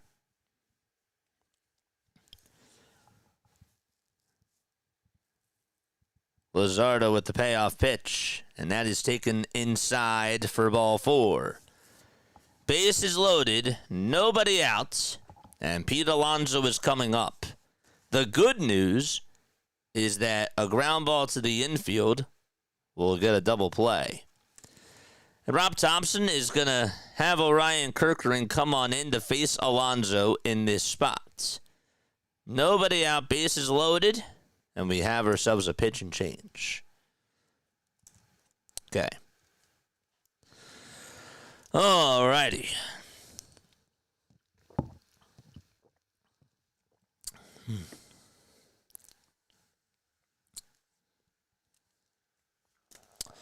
Hit that thumbs up button, folks. Subscribe to the channel. Turn on the notification bell icons. Yeah, I mean, just in that inning overall, the defense did not help you. And if you're Jesus Luzardo, you threw some mistakes. And Lindor put together a nice at-bat.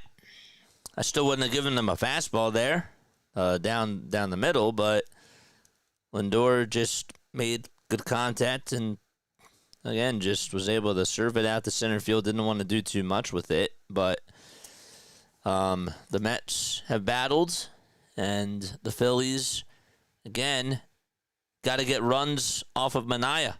I mean, that's the part I don't understand. 4 2/3, 8 strikeouts. He allowed 6 hits. And am I happy that Harper got the 2 runs? Yeah, but how about the one inning where Edmundo Sosa got the leadoff double and he couldn't get him home? How about that? Mets are just playing better, it seems. But Orion's going to go out there to pitch. Bases loaded, nobody out. And he's going to be facing Pete Alonso.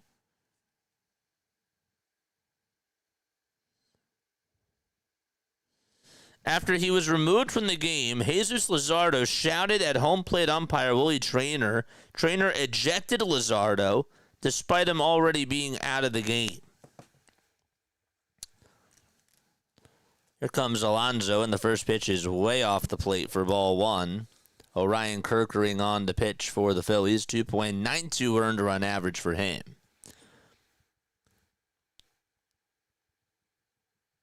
The 1-0 pitch to Alonso. Fly ball hit out over towards left center field. And not being able to get there is Wes Wilson. So a couple runs will score. Lindor comes in. Soto being waved home. And it's now a 3-2 ball game on a 2-run double hit by Pete Alonso. And the Mets take the lead. Punch, counter punch. Another fastball down the middle. And Alonso just yanked it out to left center. And see, that's the situation, too, where if you're Rob Thompson, you're pressing the panic button because it's Jesus Luzardo's dirty work that you expect Orion to go out there and clean up.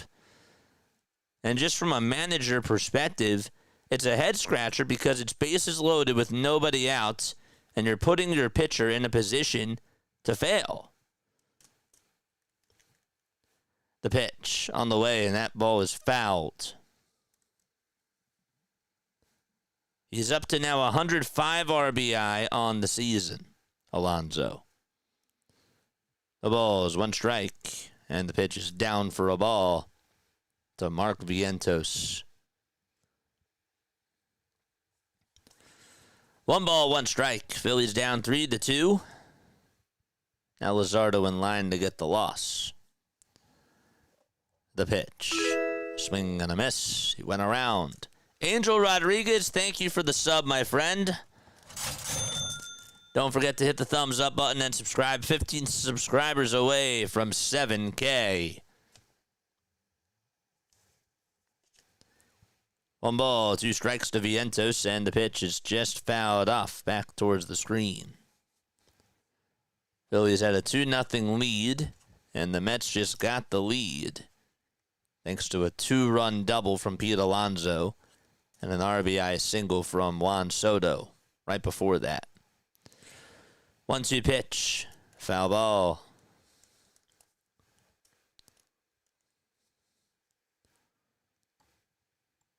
Alonso tonight 3 for 3 with 2 RBI.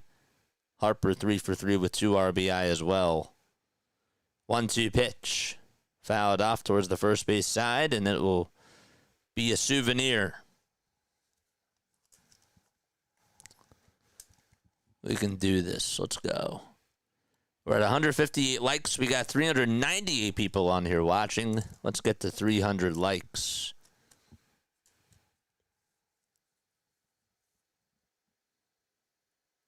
Philly Nation just tweeted out 13 of the 30 inherited runners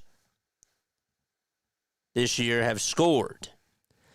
1-2 pitch, line drive, another base hit out to right field. Marte's going to score. Alonso is going to be held up over at third, and it's now a 4-2 ball game, and yet still nobody out. Vientos goes the opposite way and just continues to kill the Phillies. Again, that pitch was a slider that just tailed towards the end of the bat of Vientos. He stayed with it again, did not think that the fastball was coming, and got a hanger. Vientos and Alonso combined 4 for 5 with 3 RBI. The pitch. And that is outside for a ball. It's a 4-2 game for the Mets. Nimmo is 0 for 2, and he's ahead in the count 1-0.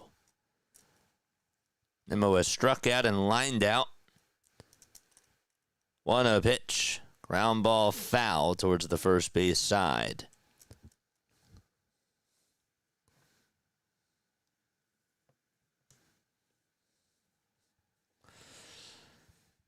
Phillies in their last 8 games at Citi Field, including the postseason. An 0-8 record. 0-8. 1-1. That misses up high for ball 2.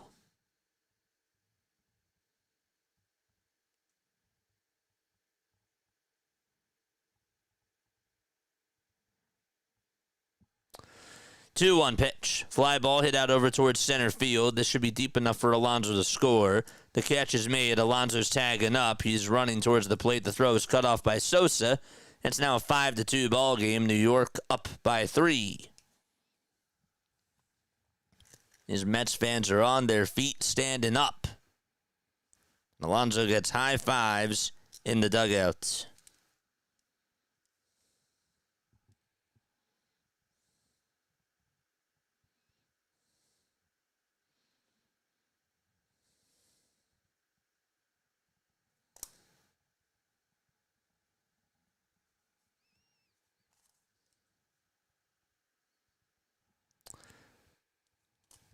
The pitch on the way. That's taken for a ball. Tanner Banks is warming up in the Phillies bullpen. 1 ball, no strikes to Tyrone Taylor. And Kerkering gets set and deals. And the pitch is inside for ball 2.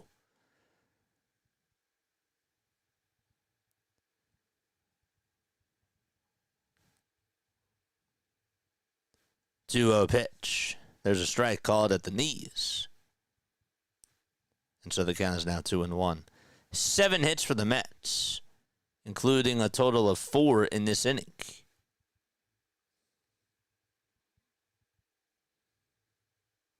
Two-one delivery, and Kirk does not get the call there.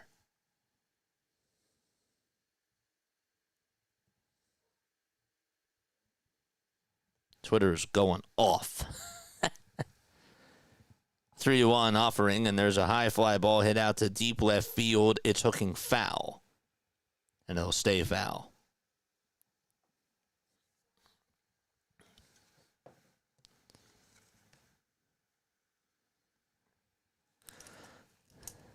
Three balls, 2 strikes. The Tyrone Taylor, and the next pitch is outside for ball 4. And so, a 1-out walk issued by Kirk.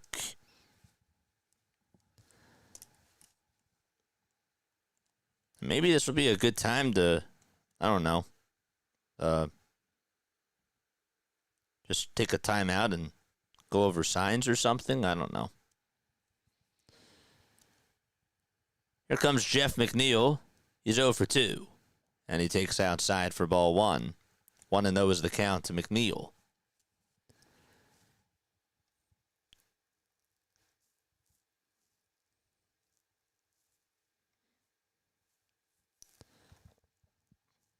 One ball, no strikes, and the pitch is on the outside corner for a called strike. Last time Orion did pitch, he did give up a solo homer. And the time before that, he only went a third of an inning. But then against Seattle, he didn't pitch so well either against them. His ERA was at a 2.45 on Monday, August 18th. And before tonight, it was at a 2.92. 2 balls, 1 strike to Jeff McNeil. The windup and the pitch. There's a strike called at the knees.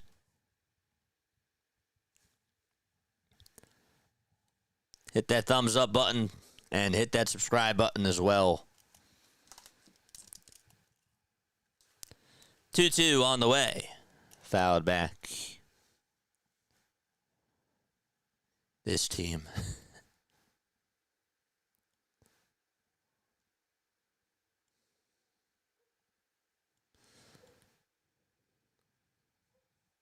Crazy. Oh, yeah. They're going to call for time. JT is shaking his right hand. He took his glove off. I think he couldn't feel it for a sec, but he says, I'm okay. His left hand. Of course, that's where he wears the glove.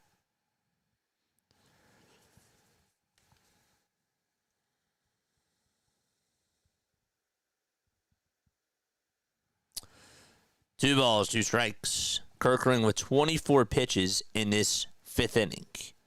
The 2-2 is high for ball 3. And you just can't put him away. I mean, I'm watching him throw the sweeper, and it just looks very flat out of his hand.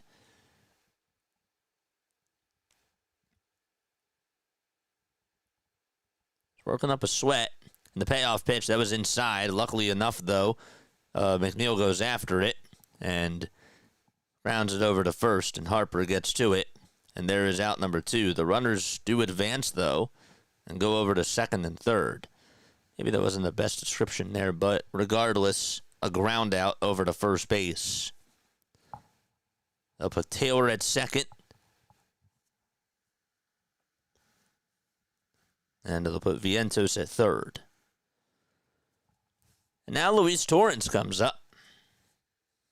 2 outs, bottom of the fifth, in the pitch. Line drive caught by Bryce Harper. That was a bullet, and Harper was shifted perfectly, and Orion has his eyes go up.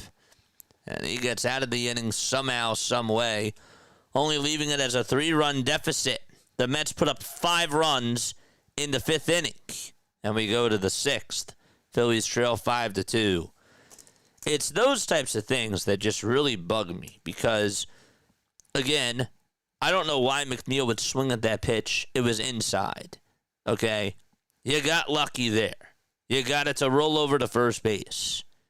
And then all of a sudden, again, nobody's going out there to talk to him. Nobody's communicating whatnot. And all of a sudden, here comes a bullet from Torrens. But luckily enough, the defense was shifted in the right spot.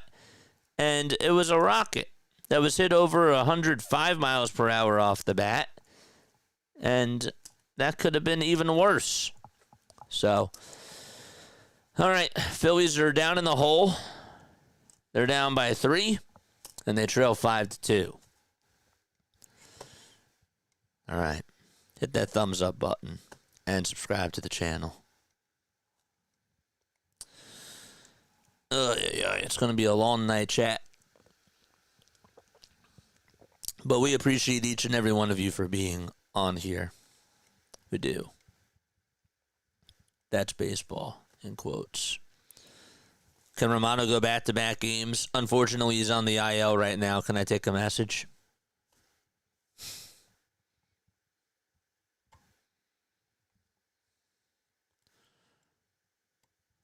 Mets fans, come on. He didn't get the win yet, says Hoagie Boy. It's okay, JJ. We can come back. Oh, I'm not saying that the game is over. I'm just saying that if you are trying to win the game, when you have the lead and you're, I thought the whole goal is to try to win the game. I just would like to see more of a sense of urgency. You know? I don't think that's tough to ask for. Huascar Brazaban is going to come on in the pitch for the Mets. 3.81 earned run average for him in 45 games. 51 strikeouts, 26 walks allowed. And here comes Bohm. The pitch on the way to Alec way inside for ball 1. We got 352 people watching. Don't forget to like. Don't forget to subscribe. We are 13 subscribers away from the 7,000 marker.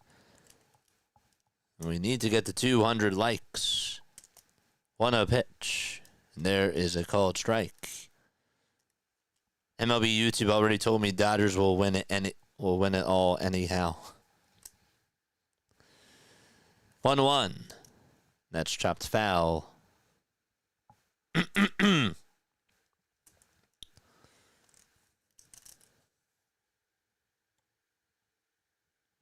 a good night, Larry.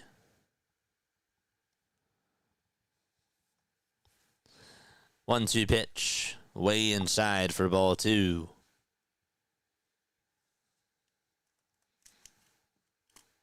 Bowman's on a 9-game hitting streak.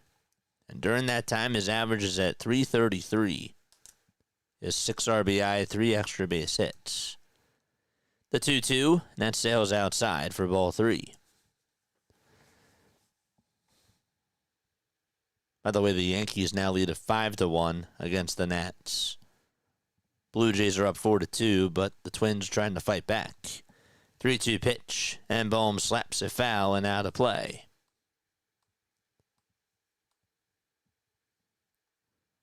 There's Carlos Mendoza, the manager of the New York Mets. 3 balls, 2 strikes. The payoff pitch to Bohm. Swinging a ground ball back up the middle and through for a base hit. And Bohm gets on with a single to start off the 6th inning. Okay. All right, let's go. Good piece of hitting by Alec there. Was kind of surprised that he swung at that pitch. And he got that pitch anyways. And Casty comes up.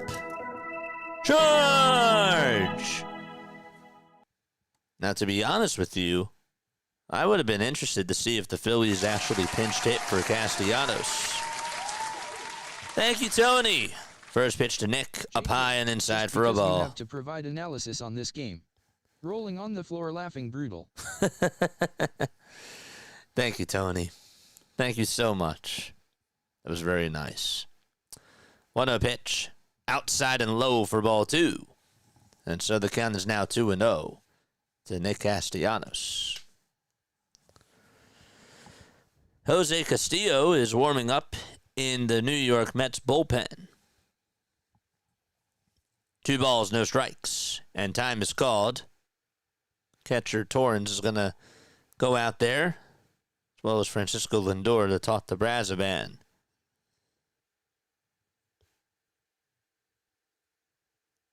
See, I can appreciate wanting to try to get on the same page there.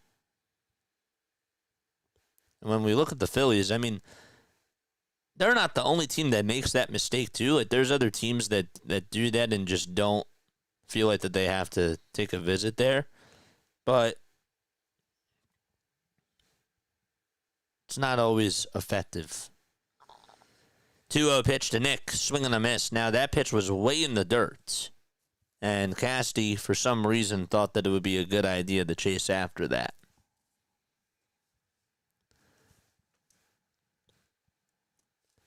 Two balls, 1 strike to Nick Castellanos. Next pitch on the way, and Casty pops it up over towards foul territory, towards right field. Soto gives it a look, and it will be a souvenir.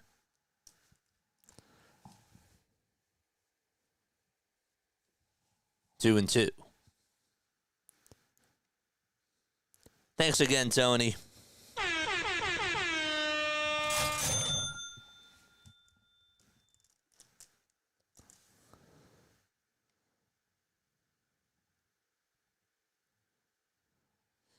Two balls, 2 strikes, and the next pitch is outside and low for ball 3. Looked like the ball just slipped out of Brazoban's hand.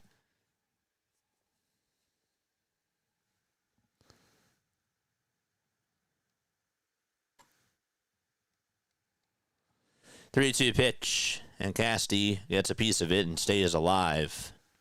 Then looked like it was tailing inside.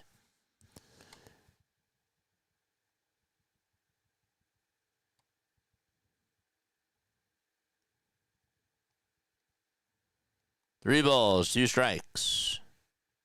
As to Nick Castellanos.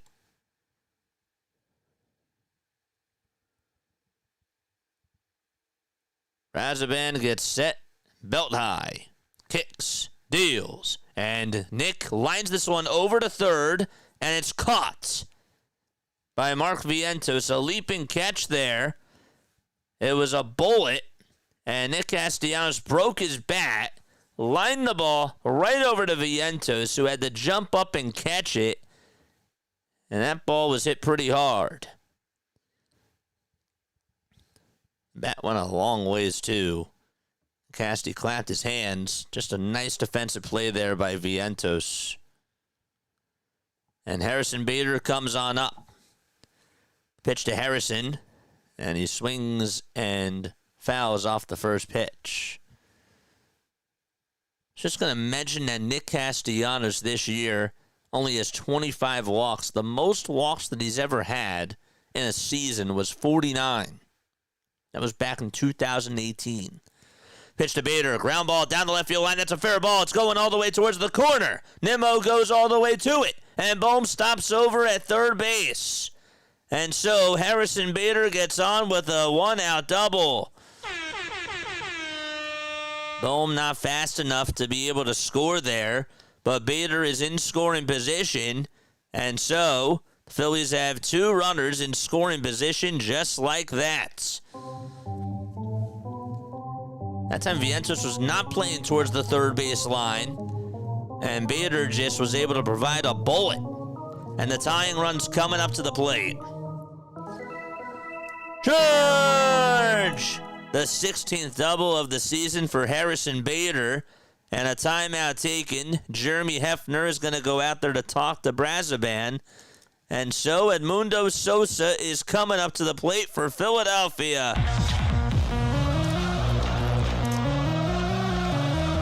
It ain't over yet. Loved that swing by Bader.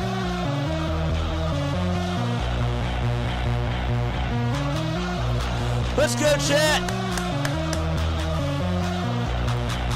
Let's go. And here comes Sosa to the plate. Brazoban first pitch, and he's ahead in the count 0-1. It was a fastball. Taken on the upper third of the zone.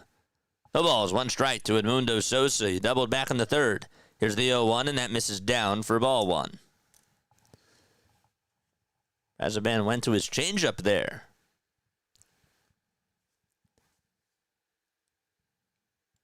The 1-1 pitch to Sosa. There's a ground ball, and a backhand that's stopped by Lindor. He dropped the ball, though, and everybody's going to be safe. So Bohm scores, and also Bader stays put over at second base. It's a 5-3 game, though. That was a rocket hit over to Lindor's way. He could not backhand it properly. It went off his glove, and Bohm came running home, and Bader made a wise decision just to go back to second base. It's 5-3.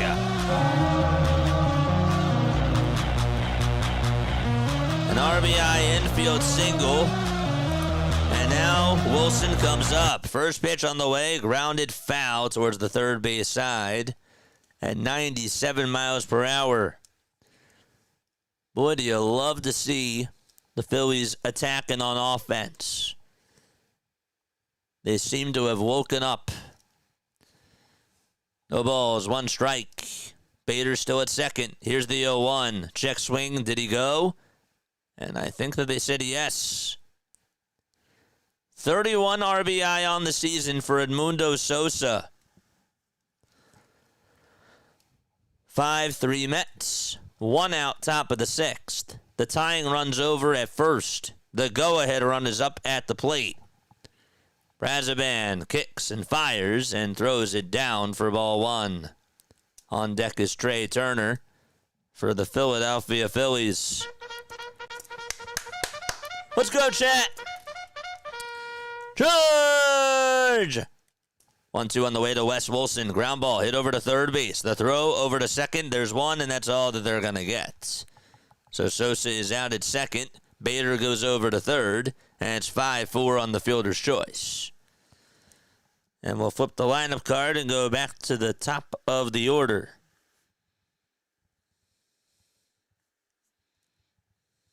RBI. Infield single. And now here comes Trey Turner to the plate. He singled in the 5th and also scored a run on a 2-run single by Bryce Harper. He's trying to tie the game back. Brazoban on the mound, 23 pitches for him. And the pitch to Turner. Ground ball hit over to shortstop, and the throw over the second is in time. And the inning is now over. 6-4 on the fielder's choice there. 5-3 Mets. The Phillies do chirp back, though. And Sosa gets himself an RBI infield single. We're going to the bottom of the 6th. It's 5-3 New York. All right, and with that, we are going to take a very quick step off. Okay? Let's Who is on right now? Let's go see. We'll go say hi to Orioles Birdwatcher. Let's go say hi to him. All right. I'm going to drop his link down below. And I hope to see you all over there. All right. Be right back. Don't go anywhere.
Tanner Banks is coming on in for the Philadelphia Phillies. He has a 5-2 record in 56 games. Oof. Lindor is up, and he looks at ball one. The pitch was high. Thank you all so much for going on to say hi to BW. It means a lot to me. We are 13 subscribers away from 7K. 1-0 pitch. There's a strike called right down the middle. Lindor did have a bloop single his last time up in the bottom of the fifth. 1-1, foul ball. Phillies are 3 for 17 with runners in scoring position in just this series alone. That's pretty bad. Mets, on the other hand, tonight for them, they've been doing pretty well. They are they're actually 3 for 7. They've left 7 guys on base as the 1-2 is fouled off. But last night they did a lot of damage. Tyler Rogers is warming up in the Mets bullpen and will pitch the 7th inning. 1-2 pitch. It's fouled off.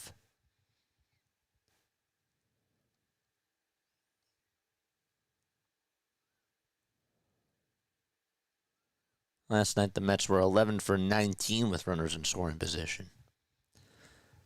1-2, off the plate for ball 2. It's 2 balls, 2 strikes.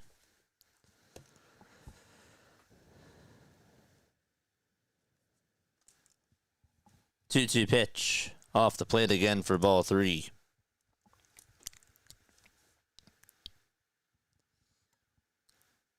What's up, Lawrence? How are you?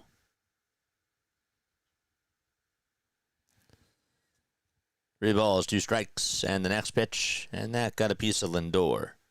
That's the 3rd time tonight that a Mets batter has gotten hit by a pitch. So Lindor is over at first. Got him hit right on the elbow.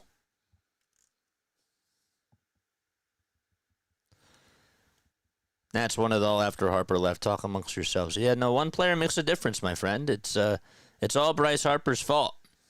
That's it. It's all his fault. One player makes that big of a difference. It's not a team sport. Juan Soto comes up, and the pitch. There's a swing and a miss. The ball is 1 strike to Juan. It's 1 for 2. He walked, he singled, he also scored a run. At an RBI, too. 0-1 delivery. Foul ball towards the third base side.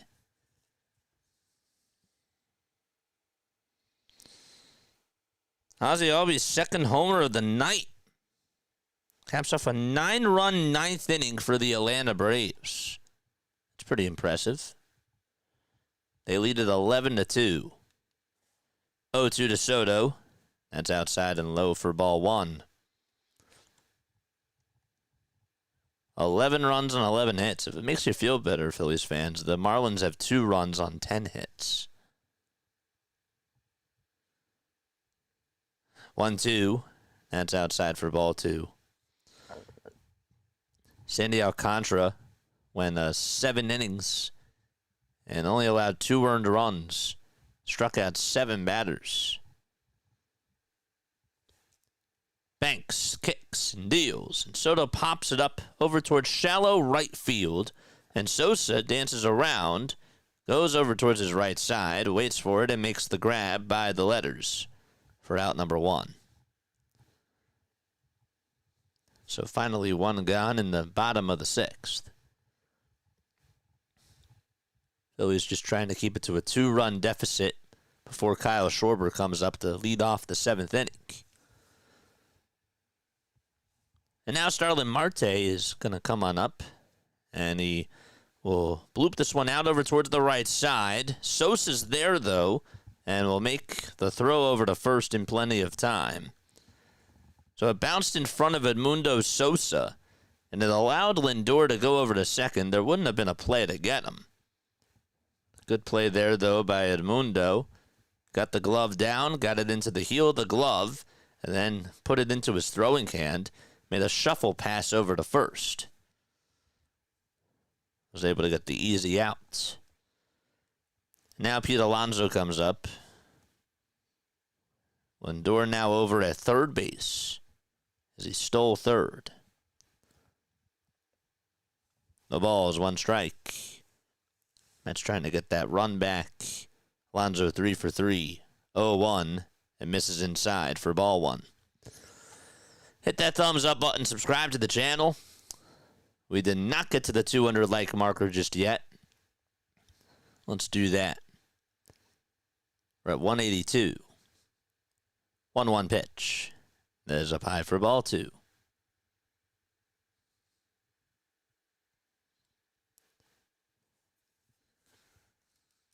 Banks gets set just at the letters again, takes a breath, and deals.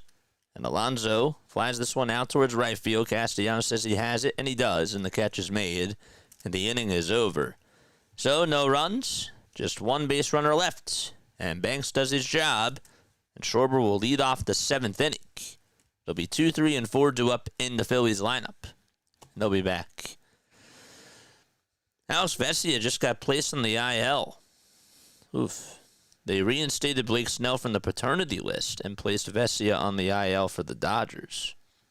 It's a big blow for them. Their bullpen is pretty thin. All right. 13 more subs, folks, until we get to 7,000. Just a little introduction about myself for those of you that don't know me. My name is Jason Joseph. This is Play-by-Play with JJ. We go on for the Phillies, the Sixers, and the Eagles games on this channel. If you love the play-by-plays, if you think that we do a good job with them, give me a little pat on the back and hit the subscribe button. That's how you give me a pat on the back. Or hit the thumbs up button if you have not done so already. That would mean a lot to me. This game's not over.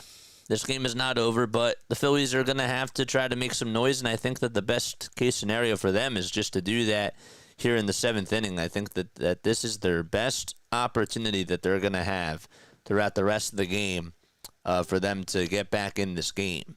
It might sound dumb. It might sound stupid, but I'd feel better if we don't have to face Edwin Diaz or Ryan Helsley, or both.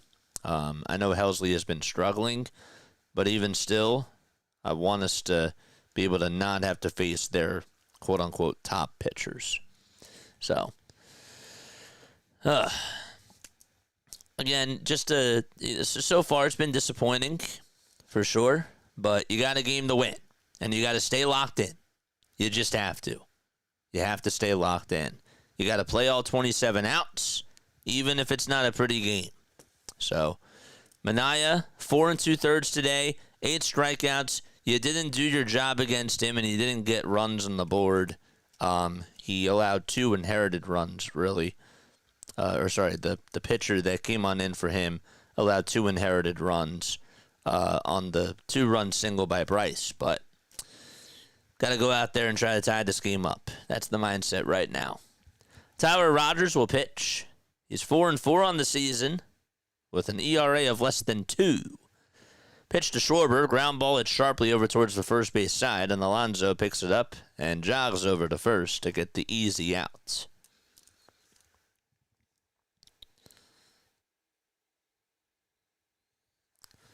Now Bryce Harper comes up to the plate. He is 3 for 3. He is singled 3 times, including the 2-run single that he had in the top of the 5th inning. 5-3 New York. And the pitch to Bryce. And he grounds this one over to shortstop. Lindor picks it up, throws it over to first. 2 pitches and 2 outs, just like that.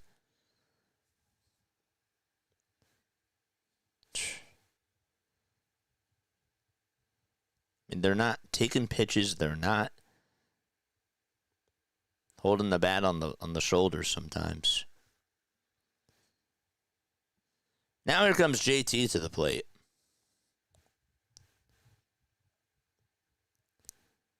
Two outs, top of the 7th.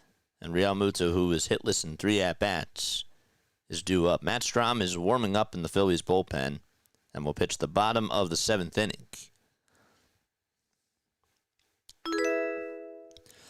Marky, thank you very much for the sub. I really appreciate that. All right, the pitch inside for ball 1 to JT.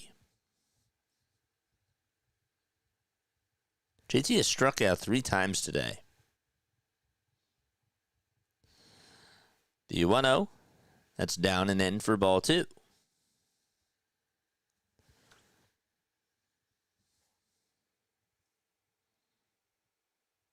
Schwarber's now 0 for his last 15 since the first game of the Mariners.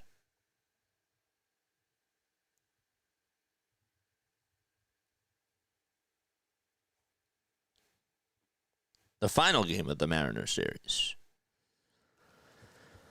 2 balls, 1 strike to JT Realmuto.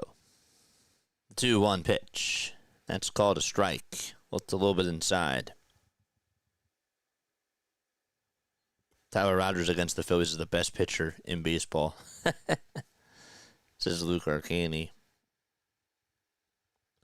2-2 pitch, swing and a miss. He struck him out.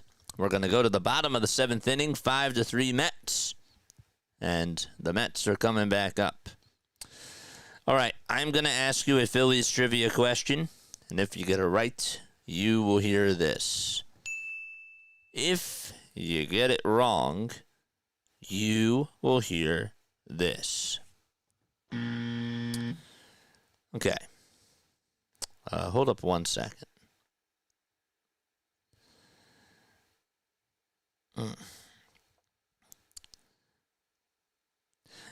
Anybody want to guess what the longest winning streak is from the Phillies? Or actually, sorry, we're not going to do that one. We won't do that one.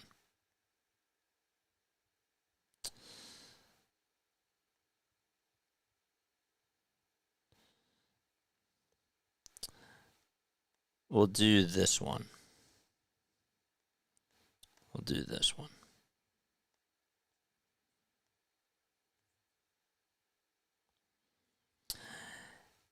Anybody know? We'll do easy. Anybody know which Phillies player was signed to the Phillies? Played for the Phillies and then signed with the Mets in 2005. Anybody know which former Phillies player signed with the Mets in 2005? Easy one.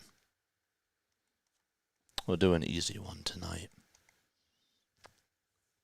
Janet, thank you very, very much. Which former Phillies player signed with the New York Mets in 2005?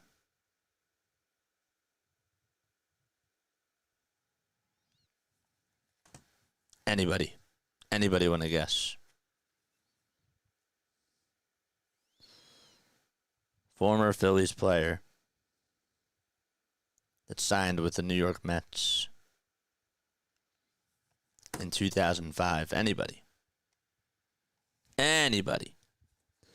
We're going to the bottom of the 7th inning. Gray Jeffries. Nope. Just got inducted into the Hall of Fame. JT. Just got inducted into the Hall of Fame. Mark Vientos is coming up to the plate for the Mets. And the pitch. Line drive hit down the left field line, and that is a foul ball.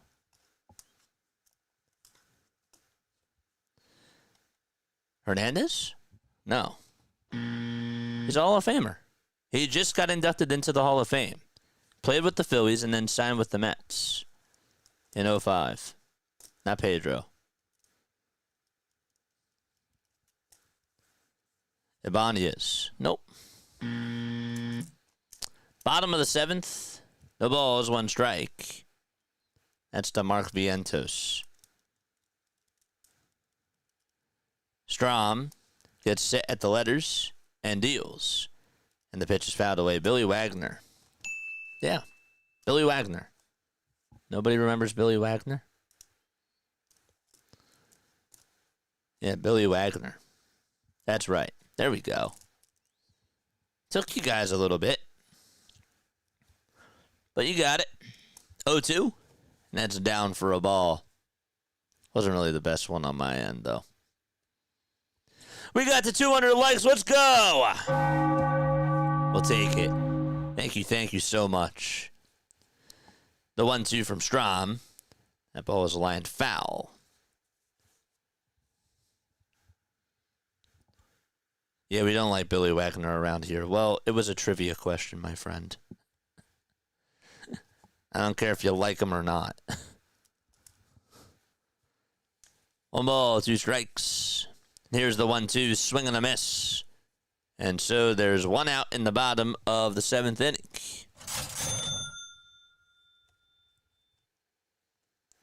But yeah, I know. It's like Scott Rowland. Still a trivia question. 1 gone, bottom of the 7th. And Brandon Nimmo is due up. And the pitch is taken for a called strike.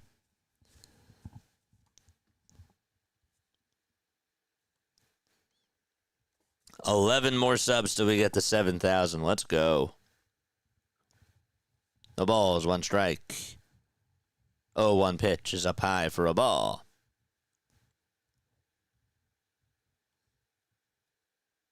He's the most forgotten Philly of all time, right next to Jake Arrieta. Who are we talking about? Billy Wagner? 1 ball, 1 strike. In the pitch, there's a swing and a miss. I would say Jonathan Papelbon is closer, but that's just my opinion.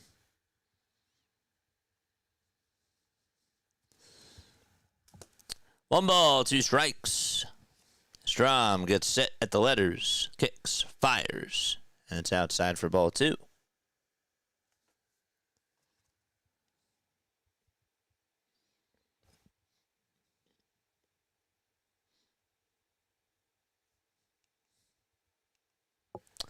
Two-two pitch on the way. Check swing. Did he go? He did. And so there is out number 2 via strikeout for Matt Strom. So 2 up, 2 down in the bottom of the 7th inning. Good pitch there, too. Oh, no, that was pretty close. I don't really think it was really a definite answer that he went. Here comes the first pitch to Tyrone Taylor, and he slices it foul.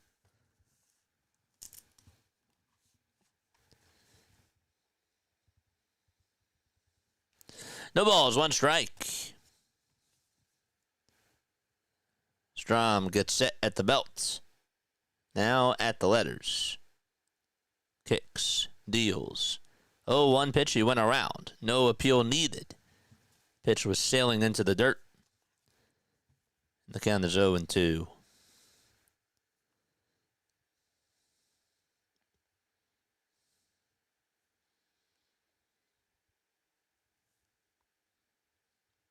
Bobby Abreu was a Met? I don't ever remember that. 0-2 as outside. If you guys remember, Asdrubal Cabrera was a Met. Wilson Ramos was also a Met, who was also a former Philly. Jose Bautista, Jeff Francoeur. 1-2 pitch, fouled away. Also have David Robertson. He was a Met. Apparently, I knew that Familia, of course, played for the Phillies. Syndergaard, I don't even know if he would come up in your mind as like a first player that was a Philly Met, but he was a Philly too. Next pitch on the way, struck him out. Swing and a miss. And Matt Strom retires the side and gets himself a 1-2-3 inning and strikes out all 3 batters.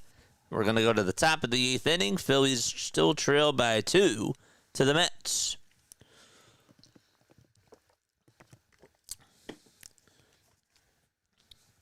Trying to think of like other former Phillies players that were Mets. Then you got Wilson Valdez. When did Wilson Valdez play for the Mets? 2000. That wasn't 2009. I know Jay Bruce was a Philly, and he also played for the Mets. Wilson Valdez Mets. What year did he play for the Mets? He played for the Mets in 2009, and then he came to the Phillies in 2010. Interesting. Wasn't Josh Harrison also a Met? Maybe not. Jarius Familia. It's interesting. Hit the thumbs up button, people, and subscribe to the channel, too. Richie Ashburn. Was it Richie Ashburn a Met as well? I don't think he was. Dykstra. Lenny Dykstra, yes, he was. Dykstra was a Met. Taijuan Walker, Met. Zach Wheeler, Met. Travis Jankowski. You guys remember when he played for us? What's up, CeeLo? How are you? Guys, make sure that you go subscribe to On the Go with CeeLo. Crawford did homer today. I saw that. Crawford 2-4 with 2 RBI and a home run. Jack, thank you so much for the super chat, man. I saw that he homered today. Yep. I knew that there was something I forgot to say. But yeah, I did see that. All right, we're going to the top of the 8th inning. Ryan Helsley is going to go out there to pitch. He has a 4.06 earned run average and 44 innings of work. We also do have a defensive replacement as well. Brett Beatty is going to be playing over at third base for Mark Vientos. Bohm comes up. Phillies down by 2 runs, and the pitch is way up high at 99 miles per hour for ball 1. Butterfly is here. Thank you so much for the redirect, guys. It's really, really nice. CeeLo gang is in the house. Let's go. 1 ball, no strikes. To Bohm. The pitch. And that is low and outside for ball 2. 8 more subs, baby. 8 more. Let's go. 2 for 3. 2 singles and a run scored today for Bohmer. 2-0 pitch on the way. Bohm fouls it back towards the screen. CeeLo Nation, please 8 subs. You guys are the best, man. Love having a second stream to follow. Says, who is Moondog? Who is Moondog? You want to explain yourself? Who are you? 2 balls, 1 strike. When to bend the next pitch. And boom, flies this one out towards right field. It's hooking foul, and it'll go out of play.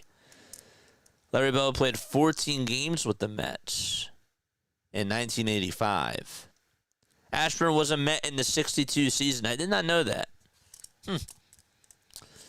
I did not know that. Ever since Helsley has come to the Mets, he's 0-3, and batters are hitting .316 against him.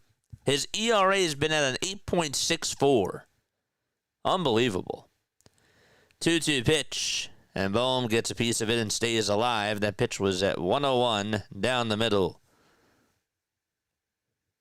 Northwest transplant living in Arizona. Let's go. Very nice. Edwin Diaz is getting warmed up in the Mets bullpen. 2 balls, 2 strikes to Bohm. And the pitch on the way. Check swing. Did Bohm go? And they say that he did. And he offered for sure. And so 1 out in the top of the 8th inning. Could not hold up his swing there. That was easily the right call. Could not hold up. And Nick Castellanos is coming up. Scruffy McGee. It's a good one.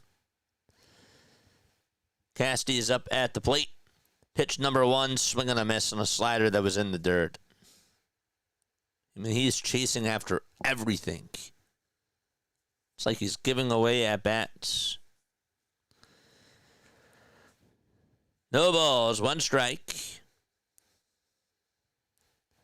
The 0-1 to Castellanos, and he lays off the slider there. And so the count is now 1-1. Jack says, my wife says, I have a trade deficit with you. A trade deficit? What does that mean? Thanks again for the $2 super chat. 1-1 pitch to Nick. My That's wife low says for I have ball a trade 2. Deficit with you, face screaming in fear. A trade deficit with you? Alvarado's getting warmed up in the Phillies bullpen. 2 balls, 1 strike to Nick Castellanos. 2-1, and that's way up high for ball 3. Ask your wife, what's the trade deficit? And what is a trade deficit, period?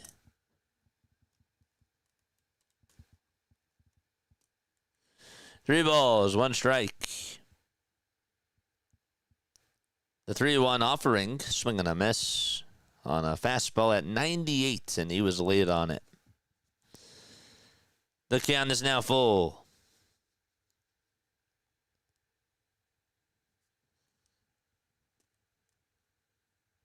Watch out. 3-2 pitch to Castellanos. And he got a fastball, and he fouls it off. I am shocked. I thought for sure Helsley was going to go breaking ball there.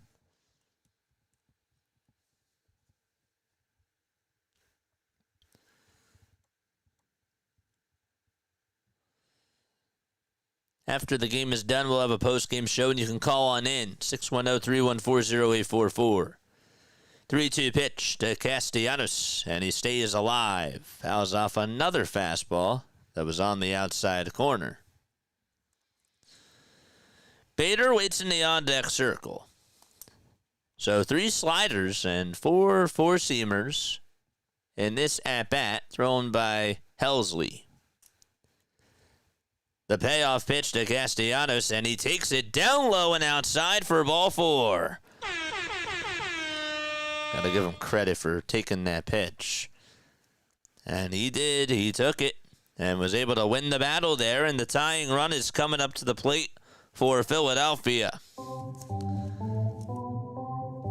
Harrison Bader is due up. 2 former Cardinals gonna go on at it. 6 more subs, baby! Change!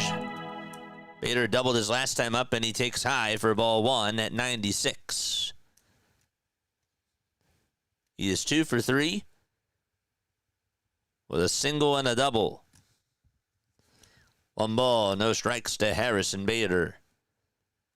Helsley kicks and fires, and that pitch is just in there for strike one. It hit the top tier of the zone. Another fastball.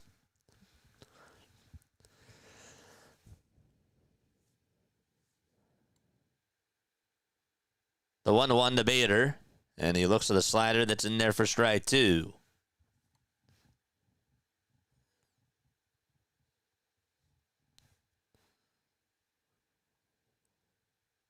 Bader hitting .258, 13 home runs, 42 RBI.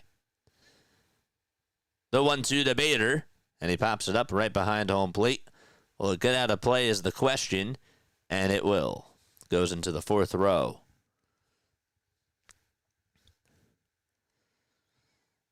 All right. Somebody said change my hat on my text line. Sure. Absolutely. One ball, two strikes. And time is going to be called by Bader. Torrens also takes the mask off. And Helsley will reset. I believe it was a timeout called by Bader. 7 more, baby. 7 more. Let's go. 7-7. 1-2 pitch. It's going to bounce in the dirt for ball 2. And Torrens does a very good job at blocking it.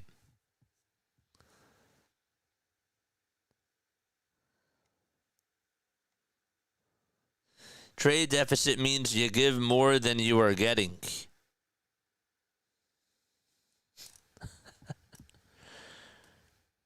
That's funny. 2-2 pitch, and Bader lays off on the slider. It's now 3-2. I get it now. Well, I do appreciate your support, you know. Yeah. You're too kind, my friend. 3 balls, 2 strikes. The payoff pitch to Bader. Fly ball hit out over to deep left field. It's going back towards the track. If it's fair, it's gone. It is gone. We're tied 5-5. Harrison Bader with a huge home run. Holy cow.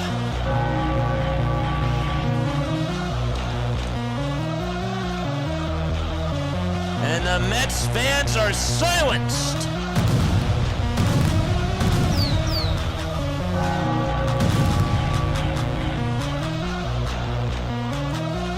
That fastball down the middle, Bader got under it and was still able to keep it fair.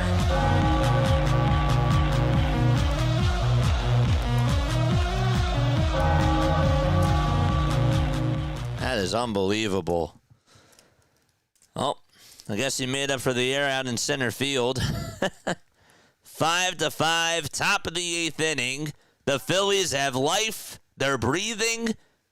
They have a pulse, folks. They have a pulse. 1 out, top of the 8th inning. Harrison Bader with his 14th homer of the season. And that could not have come at a better time.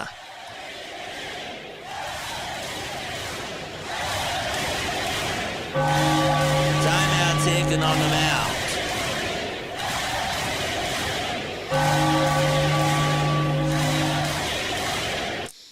That was nice. 21 pitches for Helsley. And now Bryson Stott will pinch hit for Edmundo Sosa. First pitch to Bryson, way up high for ball 1. And that was at 98 miles per hour. 5 subs away. Let's go. 1 ball, no strikes. Stott in the box. The pitch. And that is in there for strike 1 at 98 miles per hour. Steve, thank you very much for the sub. Very nice. 1 ball, 1 strike to Stott. The pitch outside for ball 2. That was Bader's 2nd home run as a Philly. First one came against the Orioles. 2-1 pitch. Outside again for ball 3 on a fastball at 99 miles per hour.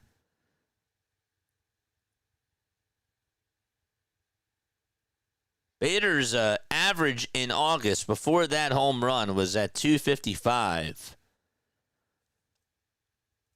3-1 pitch on the way to Stott, swing and a miss. He was late on the fastball and could not catch up to it at 100 miles per hour. Someone mentioned me? BW, you're the man. Yes, I did say a home run against Baltimore. That was the last time Bader homered. 3 balls, 2 strikes. Huge payoff pitch coming up here. Here it comes, the payoff pitch, and it's fouled away from Stott. Chat is loud.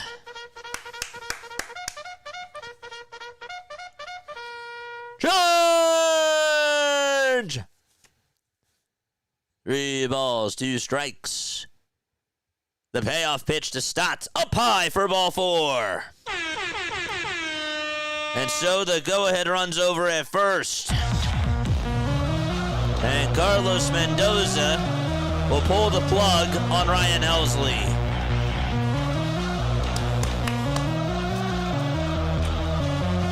So that's going to be it for Helsley. Another pitching change made by the New York Mets. And we'll see who comes in just a few moments.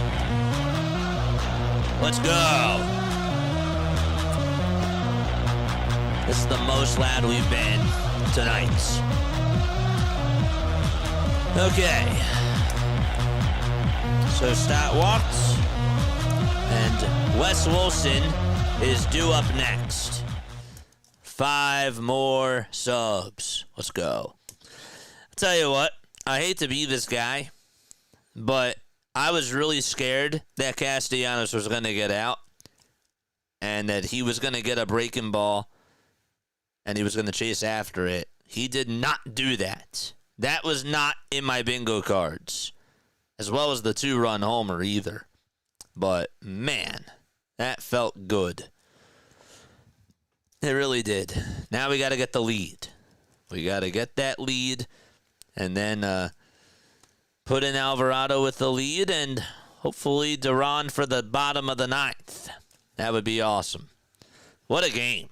This game is already almost 3 hours old. My name is Jason Joseph. This is Play by Play with JJ. Guys, please go subscribe to Orioles Bird Watcher and also On the Go with CeeLo. We appreciate them for taking the time to come on here tonight and for also celebrating this awesome milestone. Really, it's incredible. And I thank you all so much from the bottom of my heart for just all the things that you guys have done for this channel.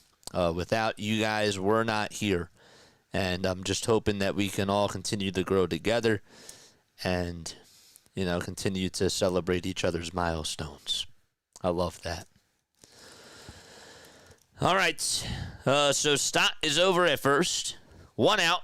Top of the 8th inning. Phillies have 5 runs and 11 hits. And oh, by the way, Luzardo can't get the loss now. Edwin Diaz is going to go out there to throw for the New York Mets. 72 strikeouts for Diaz in 49 innings of work. And Brandon Marsh is introduced as the pinch hitter for the Phillies. Marsh is 7 for 14 this year as a pinch hitter. Diaz kicks and fires. The pitch is in there for strike. The throw to second base, and Stott is safe. Nice throw. Even better swipe, though, by Stott.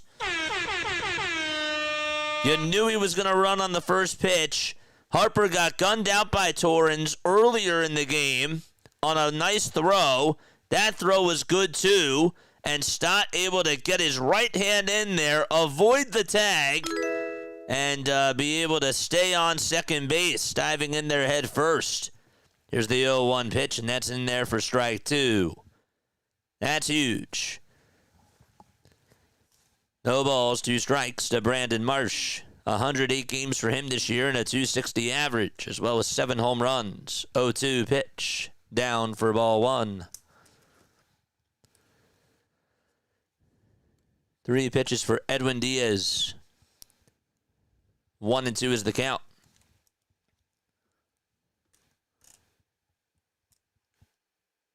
The 1-2 to Marsh. Foul ball. And it goes out of play. Phillies had a 2-0 lead. And then they were down 5-2. Sosa had an RBI infield single in the top of the 6th. And then Bader had a 2-run homer to tie it up in the 8th. 1-2 pitch. That ball was grounded foul. Stott was actually going on over to third base. He's trying to be gutsy there. Phillies are 2 for 8 with runners in scoring position. Mets are 3 for 8. I don't know if I like Stott going to third. It's a gamble. 1 ball, 2 strikes. The 1-2 to Marsh, and he fights it off and knifes it foul towards the left side. Good battle here for Marsh.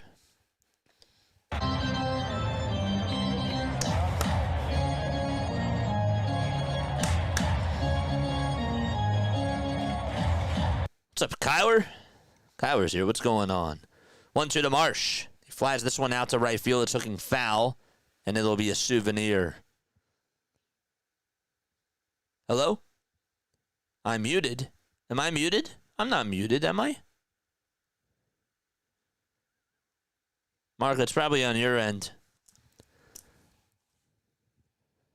7 pitches in this at-bat.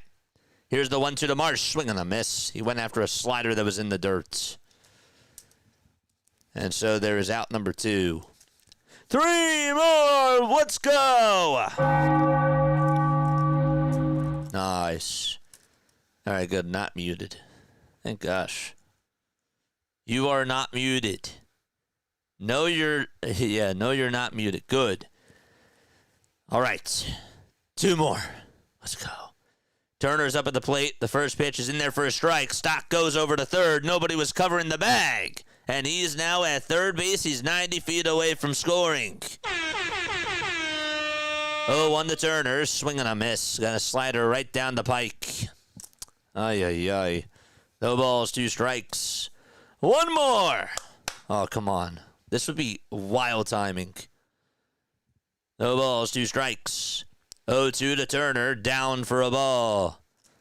Lou is here. He says, let's go, Mets. What's going on? 7K! Let's go! Thank you so much. Oh, thank you. 1-2 to Turner. Swing and a miss. And the inning is over. The good news, though, is that the Phillies do tie it up thanks to Harrison Bader's 2-run home run. We're going to the bottom of the 8th inning. It's 5-5. Thank you all. Let's go. Let's go. Let's go.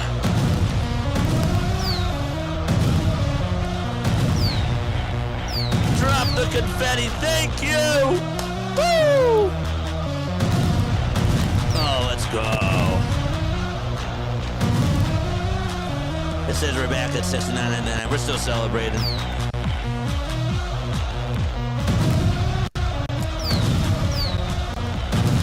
Let's go.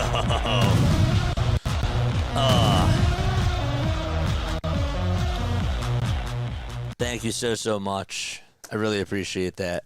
I saw us get there, so it counts. It counts. It doesn't matter where it's at right now. We got to the 7K marker. Thank you so much. I really appreciate you guys. This is insane. I'm very humbled for doing this and just so grateful that we've been able to build an incredible, and I think that that's an understatement of a community on here. You know, I like to joke around with you guys, but I also like to think of myself as a very serious person. And, you know, I'm just so beyond blessed. Let's go out there. Let's get a win. And thank you to BW. Thank you to everybody that has supported the channel. I could spend a whole hour just naming every single one of you guys, but I don't have that. I don't. But love you guys. Let's keep pushing. Cheers. L'chaim. Let's go. Lou was number 7,000. You just had to be the one that just went back to 7,000. You were like, nah, like when it reached 7,000, and then you subscribe before, you're like, nah, I gotta hit the back button on it, and then I'm gonna do it again. No, I'm kidding. Thank you, man. I appreciate that. Been a shadow watcher for months. Finally stepped out of the shadows. I love JJ. Woo! Thank you. Thank you all. Like, really. We're trying to get to 10K by the end of the year. The grind's not stopping. The work is going to continue to pick up and up and up. And again, I'm just so humbled by so many great people on here that I don't think get the credit that they deserve. And I'm just so grateful for them. Jose Alvarado is going to pitch. First pitch is in there for a called strike to Jeff McNeil. 8-9-1 due up in the batting order for the Mets. 0-1 pitch, ground ball, hit over towards second base. Turner picks it up, fires over to first, and McNeil is out by a quarter of a step. And there is out number one. Of course, Larry missed this. Congratulations, brother. You deserve it. Thank you. Thank you, guys. Don't make me cry. It's not what this is about. I've been with you for over a year right now, and you always seem to just bring the explosion and the happiness. Thank you. Well, thank you for allowing me to, be heard in your cars, your radios, your TVs, your phones. That's more than words to me. The pitch. There's a called strike to Luis Torrens, hitting on the right side. Got hit by a pitch in the fifth, and he scored a run as well. 0-1 on the way. That misses high for a ball. Huey, thank you for the sub. Violence, thank you for the sub. I like how you spelled that name. Kyler Gray, thanks for the sub as well. Here's the 1-1 offering, and that misses inside for ball two. All right, we got to lock back in, folks. Jose Alvarado is on the mound. A 2.86 earned run average. And 26 strikeouts for him on the season. He returned on August 22nd. He was suspended for violating the PED's violation. 2-1 pitch, and that's fouled away.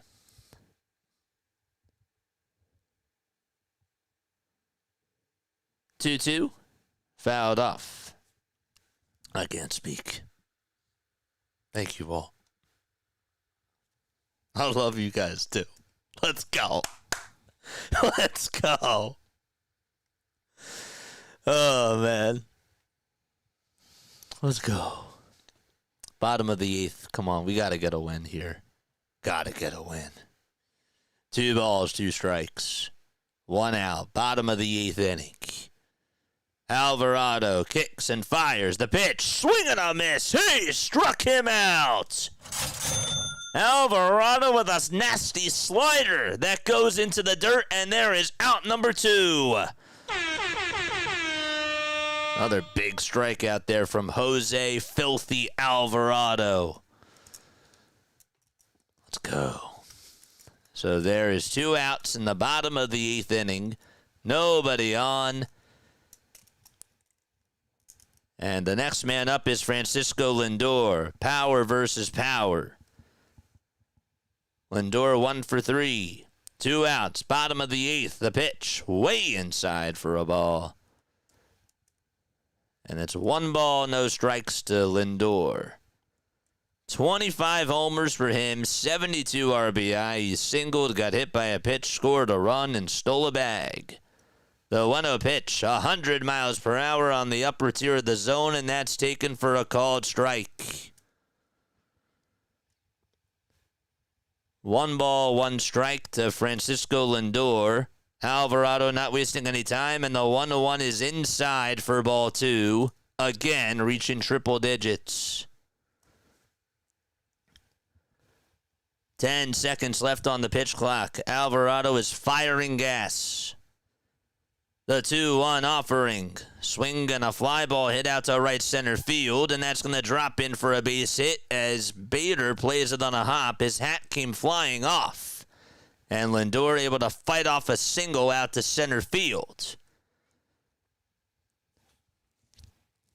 David Robertson is getting loose in the Phillies bullpen.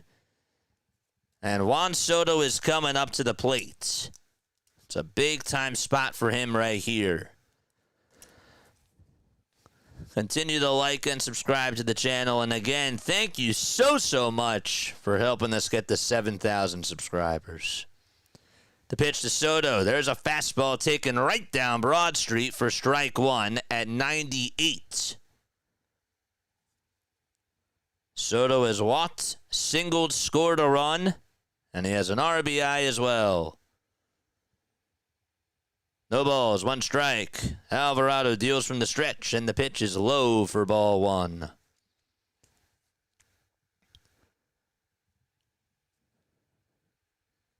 It's funny, he's not even sweating. One ball, one strike. Lindor leads off at first. The 1-1 pitch on the way. Soto checks swing. Did he go? The pitch was outside, and the third base umpire says no. Don't forget, after the game is done, we got a post-game show, and I hope to see you guys on for that. Call on in 610-314-0844 is the phone number. 2 balls, 1 strike to Juan Soto, and the next pitch is taken at the knees on the inside edge for strike 2. A very late call there, and Soto's not happy about it. And the count is now 2-2. That was a perfect pitch. And it was just a matter of whether or not Alvarado was going to get the call. And he did. Pressure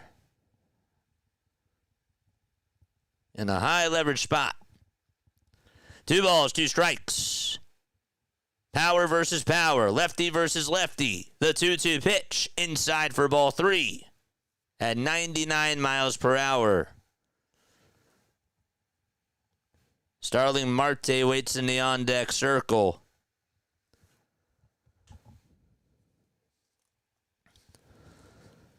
And Alvarado's going to take a quick step off just to reset.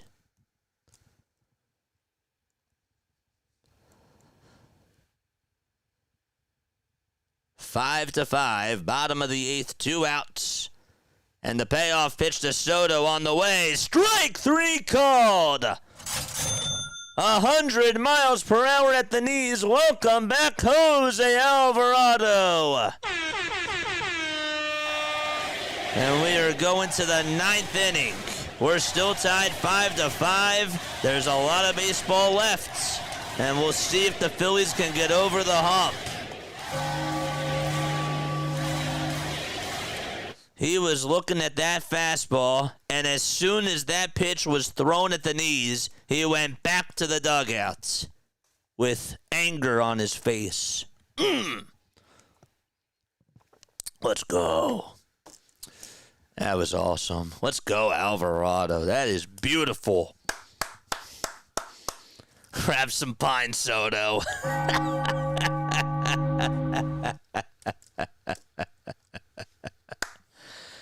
All right, it's time to go to the 9th inning, folks. Again, mods, if you could do me a huge solid and drop BW's channel in the chat, and same thing with On The Go with CeeLo, I would really appreciate it. If you guys want to listen to some really good play-by-play, I'm telling you, BW is really awesome. He covers the Baltimore Orioles, and he does an incredible job. And that is my man. You know, he's my guy. And On The Go with CeeLo covers NASCAR and also covers the Atlanta Braves. Does a great job with all those teams too. And that's my guy as well. Oh man, I know you love that. JJ, I fell asleep. What ended up happening? Folks, we are tied up 5 to 5. How do we get here, JJ? Very, very good question. Schwarber is due up. It'll be 2, 3, and 4 due up as we go to the 9th inning. The Phillies had a 2-0 lead. Bryce Harper had a 2-run single in the top of the 5th. And then the Mets scored all 5 of their runs in the bottom of the 5th. Juan Soto had an RBI single. Pete Alonso had a 2-run double. Mark Vientos, he had an RBI single too. Brandon Nimmo had a sac fly. And then in the top of the 6th, the Phillies were able to get 1 run back on an RBI infield single by Edmundo Sosa. And in the top of the 8th inning, Harrison Bader came up to the plate against Ryan Helsley and punched a 2-run homer out to left field. And that's how we are tied 5-5. Schwarber comes up, Diaz on the mound, first pitch, and that ball is launched out to right field. It's hooking foul, though, and it'll go well out of play into the upper deck. The exit velo on that swing by King Kyle was at 112. 112 miles per hour. 0-1 from Diaz, and that is low for a ball. Diaz did come in to pitch the 8th inning. And that was a couple batters. That was actually one batter after Bader's home run. 1-1 pitch, swing and a miss on a fastball right down the middle at 98 miles per hour on the gun. Schwarber is 0 for 11 against Diaz with 9 strikeouts. That does include the playoffs. That's not a good track record. 1-2 pitch, swing and a miss, and make it now 10 strikeouts in 13 at-bats. That's just, or 12 at-bats, that is. That's insane. So 1 gone in the top of the 9th inning. And Schwarber down on strikes. It's right down the middle, and I think Diaz was like, I'm just going to toy with him here. Duran is warming up in the Phillies bullpen and will pitch the bottom of the 9th no matter what. Here comes Bryce Harper, and he takes the first pitch inside for ball 1. That's the first time today that Harper has not swung at the first pitch. Bryce is 3 for 4 with 2 RBI. The 1-0 pitch, and it's a slider that's on the upper tier of the zone for strike 1. 1 ball, 1 strike. The pitch. Swing and a miss on a slider that just danced out of the zone. And it was in the dirt. 1 ball, 2 strikes to Bryce Harper. And the next pitch on the way is a fastball that's high and wide. 10 seconds left on the pitch clock, and Diaz will get sit at the belt again. He winds up, he kicks, he deals, and Harper strikes out on the slider. He was late. That pitch was on the outside corner, and back-to-back strikeouts for Edwin Diaz. And there are 2 down in the 9th inning.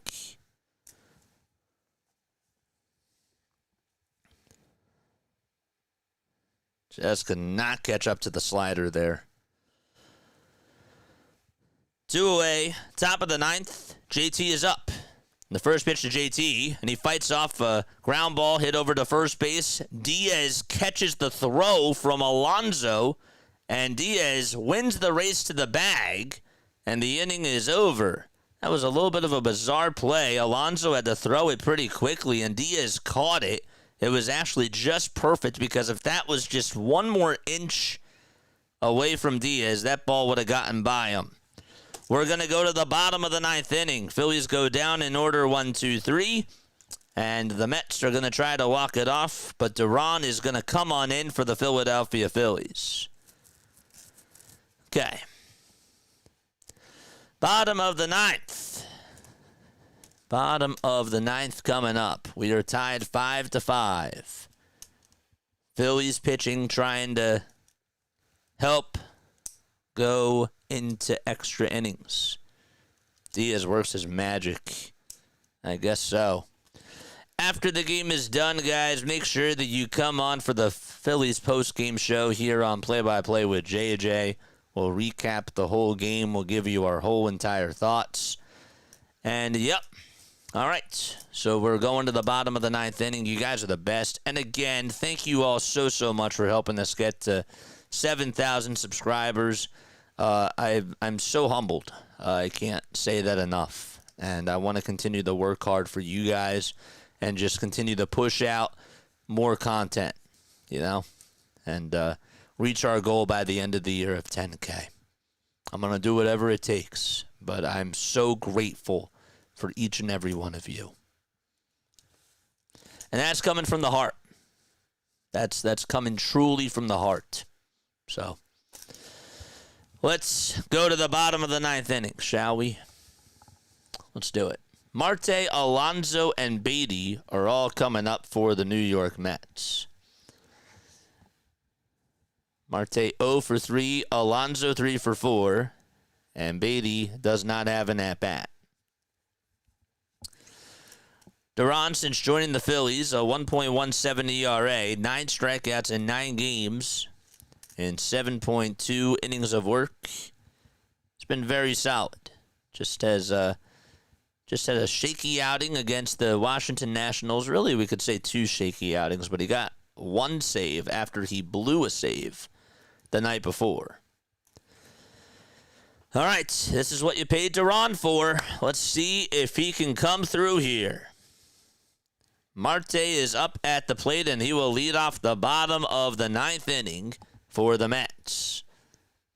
Duran gets set above the belt, kicks and deals. The first pitch, swing and a miss on a splitter that was at 98 miles per hour, and Marte swung on top of it.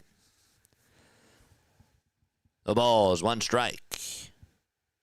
Duran comes set and deals. The pitch, ground ball, base hit out to center field. Bader goes to chase it down, and Starling Marte leads off the ninth inning with a single. That pitch was right down the middle, and Marte got on top of it and just punched it out to center. So now you have a base runner to deal with, and oh, by the way, the polar bear's coming up. High leverage spot. Duran gets set above the belt. Have to deliver from the stretch. He kicks, he deals, the pitch. Ground ball past the dive of Turner out to left field, and there's another base hit. Marte stops at second, and the winning run is now in scoring position for the Mets. Oh, boy. And that makes Alonso now 4 for 5 on the night.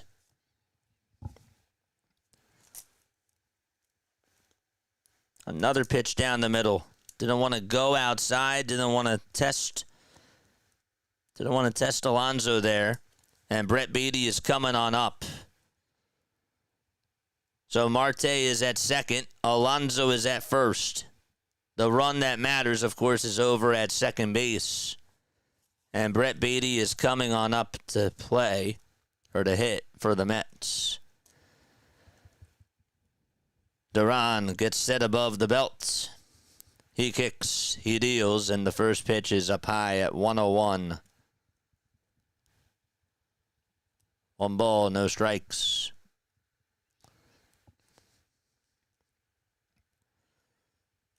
Eight seconds left on the pitch clock.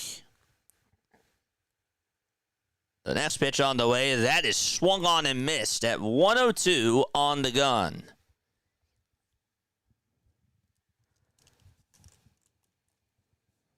Duran will get the signs again. 1 ball, 1 strike. Big spot here. The 1-1 on the way, outside for ball 2. That was at 102 on the gun. Keep the likes coming. Keep the subs coming as well. 2 balls, 1 strike to Brett Beatty. Duran kicks, deals again, and that time it misses inside for ball 3.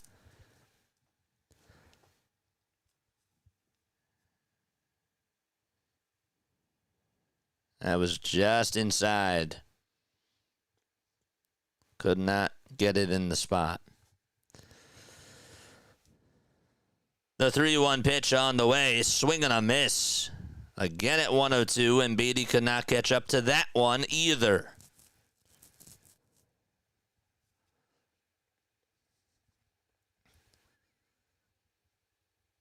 Just going at him with heaters. What do you do here? The payoff pitch on the way. Fly ball hit out over towards shallow left field. Marsh on the run. He'll let it drop for a base hit. And Marte's going to have to stop over at third base. So now there's bases loaded in the bottom of the ninth with nobody out. Beatty fights off a single out to left field. It was a blooper. It bounced in front of Brandon Marsh. And Marte decided not to go over to third base as soon as the ball was hit because he didn't know if Marsh was going to catch it or not. And so now Rob Thompson is going out there to talk to Duran. Bases loaded, nobody out. Not the situation that you want to be in. And the Mets are 90 feet away from winning the game. They will bring in an outfielder. Are they? Scratch that. I think that they aren't. The infield is playing in. Brandon Nimmo is coming up to the plate. Infield obviously playing in on the grass. Duran kicks and deals, and the pitch is wide. And thank goodness JT dropped it, but it wasn't that far away from Marte to score.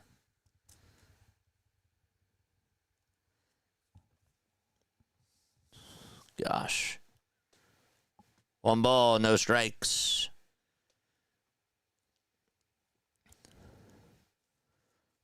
1-0 pitch on the way, outside for ball 2. That splitter was way off target again. And so the count is now 2-0.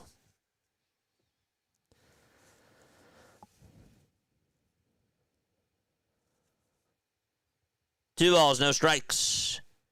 The 2-0 pitch, line drive, and that's the ball game as it goes out to left field, and the Mets are going to walk it off. It's a 6-5 victory for the New York Mets, and Duran gets the loss. Allows 4 base hits in the inning, all singles, and the Mets win the series against the Philadelphia Phillies, and they win by a final score of 6-5. Nimmo is the walk-off hero, and the Mets able to continue to get their way back into the NL East division race. A big-time win for them. And so the Phillies will wrap up the series tomorrow night against the Mets. Nimmo gets the walk-off RBI single. And it's a 6-5 win for New York. A devastating loss for the Philadelphia Phillies. A heartbreaker. Diaz gets the win. He's now 6-2 on the season. Duran, on the other hand, he's now 6-6. And so he will get the loss, and the Phillies are going to try to avoid a sweep tomorrow against the New York Mets. All right, we got a lot to talk about. I will have a post-game show in about 2 minutes or so. That was brutal. That was devastating. And that was probably one of the worst losses that they've had during the summer. It is. It's up there with Patrick Sandoval's walk-off inside the park 3-run home run. But this one hit a little bit differently because it got very close. You fought your way back into this, and it felt like it was a playoff game for sure. But we will dissect everything, and we will let you guys know what went wrong. We're also going to be opening up the phone lines. If you guys aren't going to stay on for the post-game show, that's okay. Just hit the thumbs up button on your way out. I love you guys very, very much. We'll be back on in 2 minutes. Give me 2 minutes. Overall, just a sad loss for the Phillies tonight. But we'll see you guys very, very soon. Don't go anywhere. Thanks again for the 7,000 subscribers. I love you all very, very much. Don't go anywhere. Be right back.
graduated from Rowan University in the spring of 2022 with a sports communication and media degree.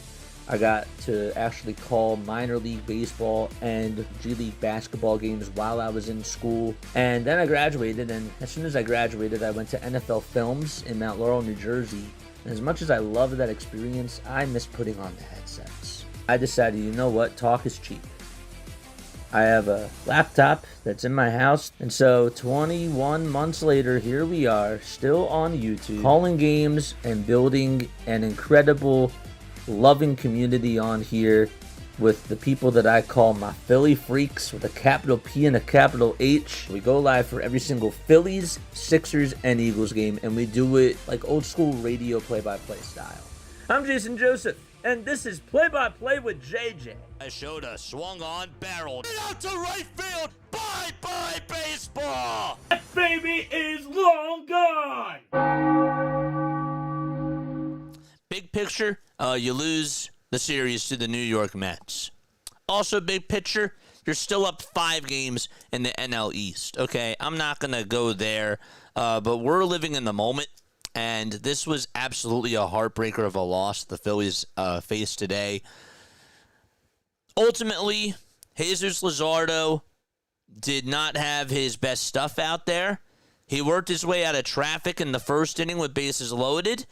But the Mets did a good job working up his pitch count and got him out of the game. This is where the Phillies failed. Ultimately, where the Phillies failed tonight was not getting the Sean Manaea. That's really why you lost the game. It's really why you fell behind the A-ball. Because this guy, who's been giving up 4 earned runs in each of his last 4 outings, came into this game, or in this game, struck out 8 batters and only gave up 2 earned runs. You really needed to go out there and pound this guy, and you were not able to do that, and that is why you failed. We go back to that second inning. Edmundo Sosa gets on with that leadoff double. He's stranded over at second base. You can't get him home. You left a lot of meat on the bones. You had chances. I mean, Bryce Harper and Kyle Schwarber today were awful. Harper, I know Harper ended up going 3 for 5. I'm saying during the guts of the game, though, when you really needed them to come through, they did not come through, and that was bad. Wasn't the reason why you lost. But the reason, again, why you lost is because you could not take advantage of Sean Manaea early on. And that is what kind of annoys me tonight. I'm not upset. I'm not angry. I'm disappointed that they lost this game, but it's not the end of the world. It is not the end of the world. You still have to take tomorrow's game. You did. Last night, you should have won. Tonight, I thought that this was the game where I thought that the Phillies were going to have this one up in the air. If they win last night's game and this game ends up being the way that it is, it doesn't feel as bad. But you losing last night's game is what makes the fan base feel this way. I'm not saying that people are in the wrong with how they feel. But yeah. I'm all over the place right now. Duran did not have his stuff tonight. This is now 3 outings in a row where Duran has been shaky. I don't know. The velocity seems off. Looks like he's trying to do too much out there. He's still firing at 102, but the location has just not been as sharp as it has been. He has just not looked like that lights-out closer. I'm still not fully concerned about it. I would need to see a couple more outings from him in order for me to, hit the panic button. I still feel like that he's better than this. I just think that there was a fluke tonight. And I also thought that the way that Rob managed this game too just, again, put you in a hole. It put you in a bad spot. And you could have done better with using your bullpen. Phillies actually got lucky in other ways, too, that this was only a 3-run deficit. Rob, again, as we talked about before, him mismanaging the bullpen really did put you in a hole. Tanner Banks was very lucky that he got out of that 6th inning. Because if you remember, he gives up, I believe it was a walk. Let me go back to the play-by-play really quickly and see what ended up happening in that 6th inning, because that will refresh my memory. So Banks comes on in the pitch. He ends up hitting Francisco Lindor on an 8-pitch at-bat, and then he gets Soto to pop up. Marte ends up grounding out to second base, and Lindor goes on over to second. And then Alonso, oh, that's right. That ball was hit really sharply. And then Alonso flies out to right and hit a deep fly ball there. But that thing looked like it was possibly going to go. And it did not. So, as soon as a hit by pitch occurs, I mean, I don't know how they got out of that inning. Same thing in the 5th. I know that the Mets put up 5 runs in that inning, but if we go back to McNeil grounding out, that thing was hit really sharply over to Bryce Harper, and then Orion is still out there even after giving up those 3 runs, and Torrens hits a bullet over to first base, and Harper was right there at the right time. That ball gets by Bryce Harper, that's your ball game. So I really felt like, in a lot of ways, that the Phillies put themselves in a disadvantage, and they fell behind the A ball, and that was really ultimately why they lost this game. They almost stole it. But they were not able to do that. So, if this was a game where they had a bigger lead, I would feel more annoyed. I'd feel more frustrated. This one, I'm just disappointed. It's disappointing. It sucks. It stings. But I think that I'll be able to wash this one away. But I'm sure that if you listen to WIP, if you listen to other people out there, they're going to feel heated. And they're going to feel really angry about this. And look, I'm not saying that you should be happy. It's just one of those games where you say to yourself, darn it. And it's a bummer. But it's not the end-all, be-all. That's how I look at it. Let's go to the 9th inning. Let's break everything down from that bottom of the 9th inning. So Marte looks at a splitter, and then he gets a single up the middle on a splitter. Those were at 98 miles per hour. I don't know why you would do this. This is just me. First pitch to Pete Alonso, you're going to throw him a splitter right down the middle? You're not going to win that. I'm sorry. Especially when this guy is red hot at the plate. That, to me, is a terrible pitch call. Don't know why you would do that there.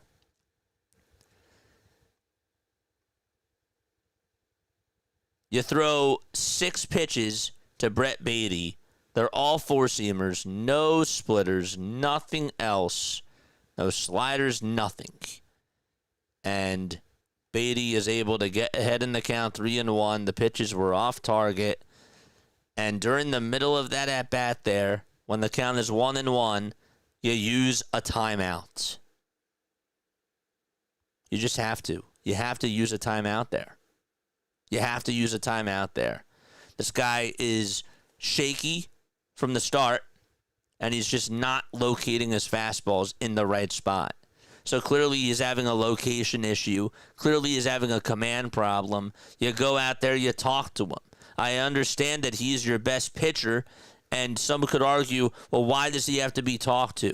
Well, if you look at what the New York Mets did, even when Helsley was struggling, during the middle of an at-bat, they didn't just stay put. Somebody went out there to go talk to Ryan Helsley. It's not hard. It's not rocket science. They're human beings. They're pitchers. Okay? PitchCom devices can only do so much. And if you're not going to go out there to talk to him to get a feel for how he's doing, what are we doing? What's going on? I don't understand that, and that part frustrates me. That part does bug me. Because that happens time and time again with this team. Other than that, though, I did not feel like the Phillies deserved to win this game. I didn't feel that way. I didn't feel like the Phillies had the bull by the horn and they just lost this game. They were fighting from behind after they blew that lead. And it was about how were they going to get over that hump.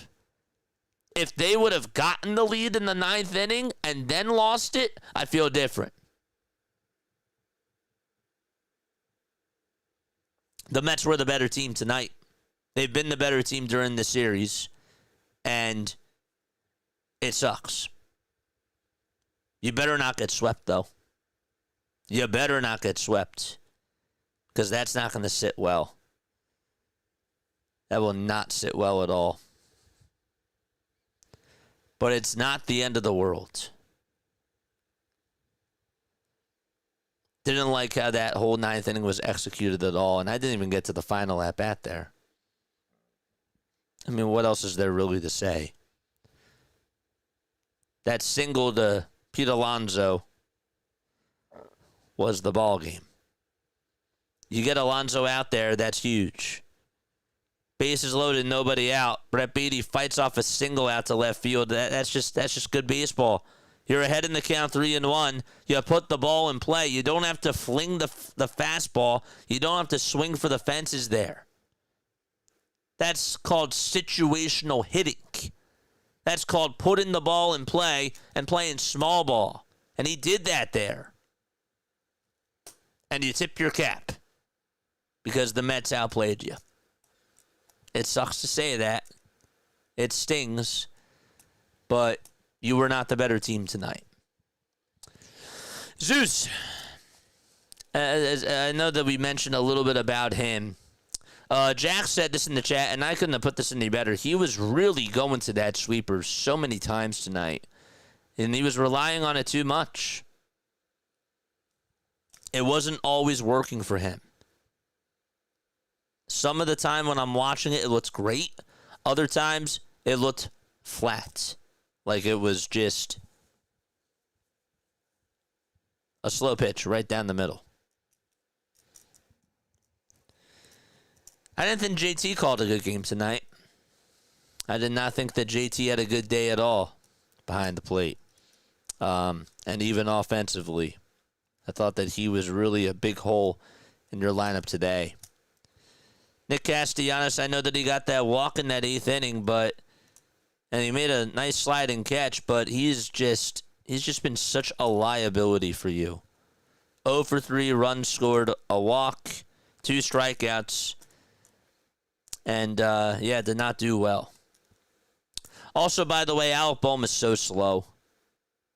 He is so slow. Maybe we win this game if Alec Bohm wasn't slow. That's like 2 nights in a row where they could have sent him home.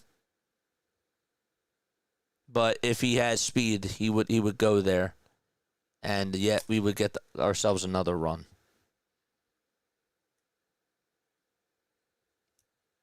It sucks. Absolutely sucks. Not going to yell. Not going to scream. And I'm not even taking the high road either. If I were to slice a piece of the pie for who's the credit for the loss tonight, number one, I would go with JT, Casty, and then I would go with Duran is like 15%. He doesn't get a big chunk of it. He doesn't. And you might say to yourself, well, how does he not get a big chunk of it? Because you shouldn't have been in that spot in the beginning. Also, Luzardo has bases loaded. You put in Orion Kerkering. Rob Thompson deserves a big piece of the chunk, too, as to why the Phillies lost this game tonight as well. With nobody out and bases loaded, after giving up a couple of runs, you don't. You put in Orion Kerkering earlier. You don't put him in with bases loaded and nobody out at that point of the game. Orion needs to come on in when Luzardo is starting to feel tired. And he was feeling tired before that. He looked like his velocity was going down. So again, your manager falls asleep at the wheel, and that also really costed you this game too. So really, a big chunk goes to Rob, a chunk goes to Nick, a chunk goes to JT, a chunk also goes to Schwarber too tonight, and just pretty much the rest of the offense, even including Bryce Harper. Devastating. But we'll see how they do tomorrow. It's not the end of the world, though.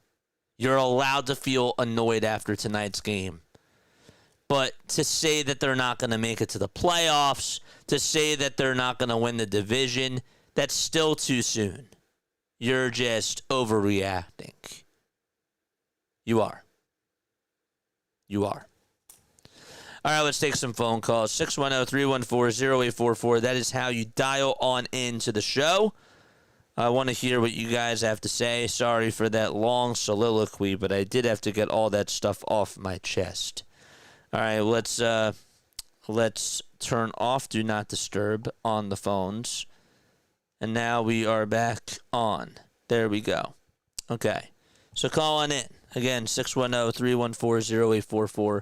It's how you dial on into the show. And we will read some text messages, okay? We'll read voice chats too.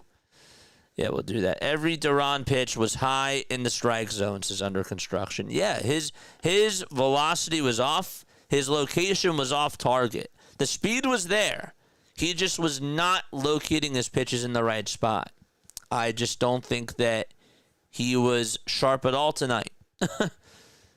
And that sounds like a stupid statement, but I'm watching the sinkers come out, or the splitters come out, and they're just wide to the right. They're too far up and wide to the right. He almost had a wild pitch in that ninth inning. So, yeah.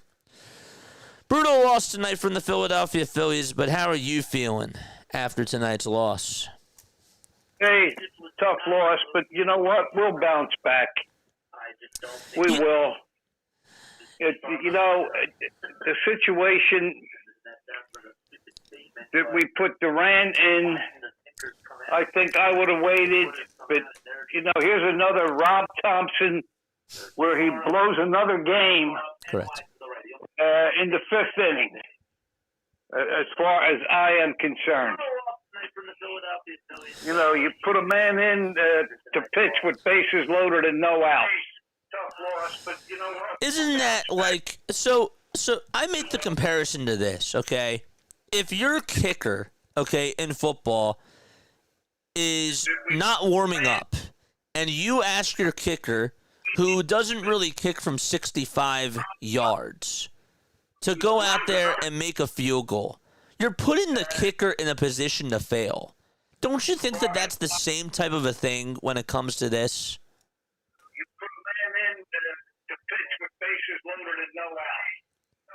John, you still there? You still there, John? Hey. Yeah.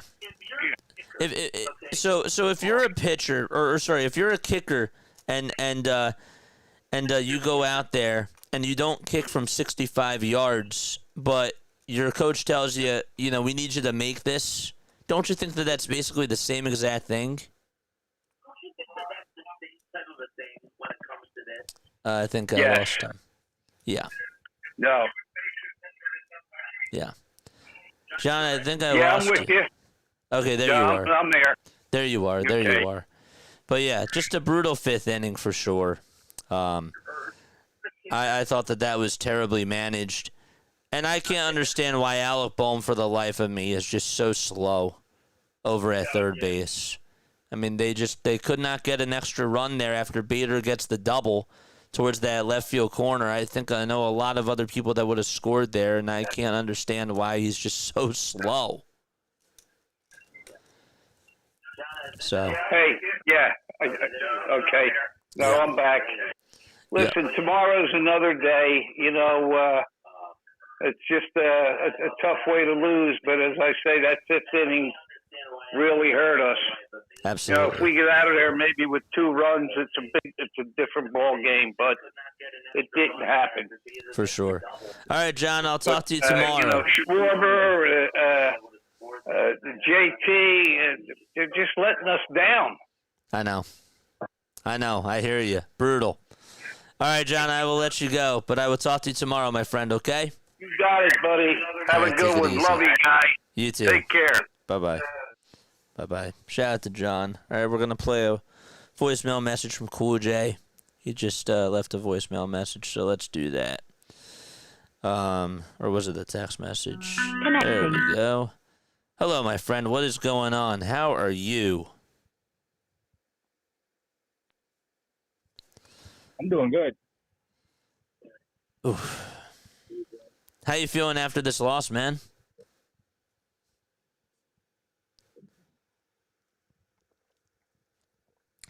Think I lost you. All right, let's try the voicemail now. Is this on now? All right, let's do this. Connecting. Yo, JJ, it's your boy Cool J. Honestly, one thing to tell this game is just it was bad, but it could have been worse. I mean, it's not like yesterday, but still inexcusable.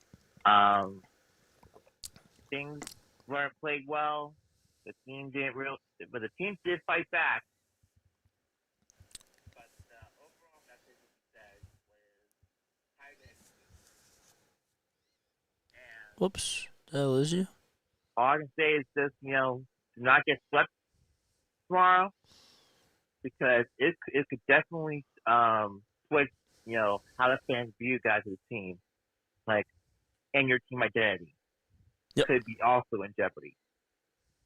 They'd be asking you, why would you blow you had 7 games ahead of them, and now you give them a chance to get back to the NL East. So, do have this tomorrow. Hopefully things will be better. So,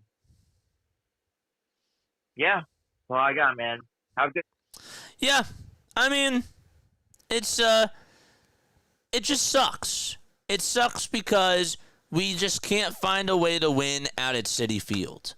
We've lost, what is it now, 8 games in a row, or is it now 9 games in a row? We cannot find a way to win out at Citi Field, and that's what's so annoying. When when the Sixers had to go to TD Garden, that was like hell for them because they just could not win there. And when you have a ballpark or just an arena where your team just can't find a way to win, it's so annoying. It's bothersome. It's annoying as heck. It really is. By the way, I know Harrison Bader did have the 2-run homer, too. He did owe us that 2-run home run because of that throwing error as well. That was not cool either. Just had to bring that up, too. But, yeah.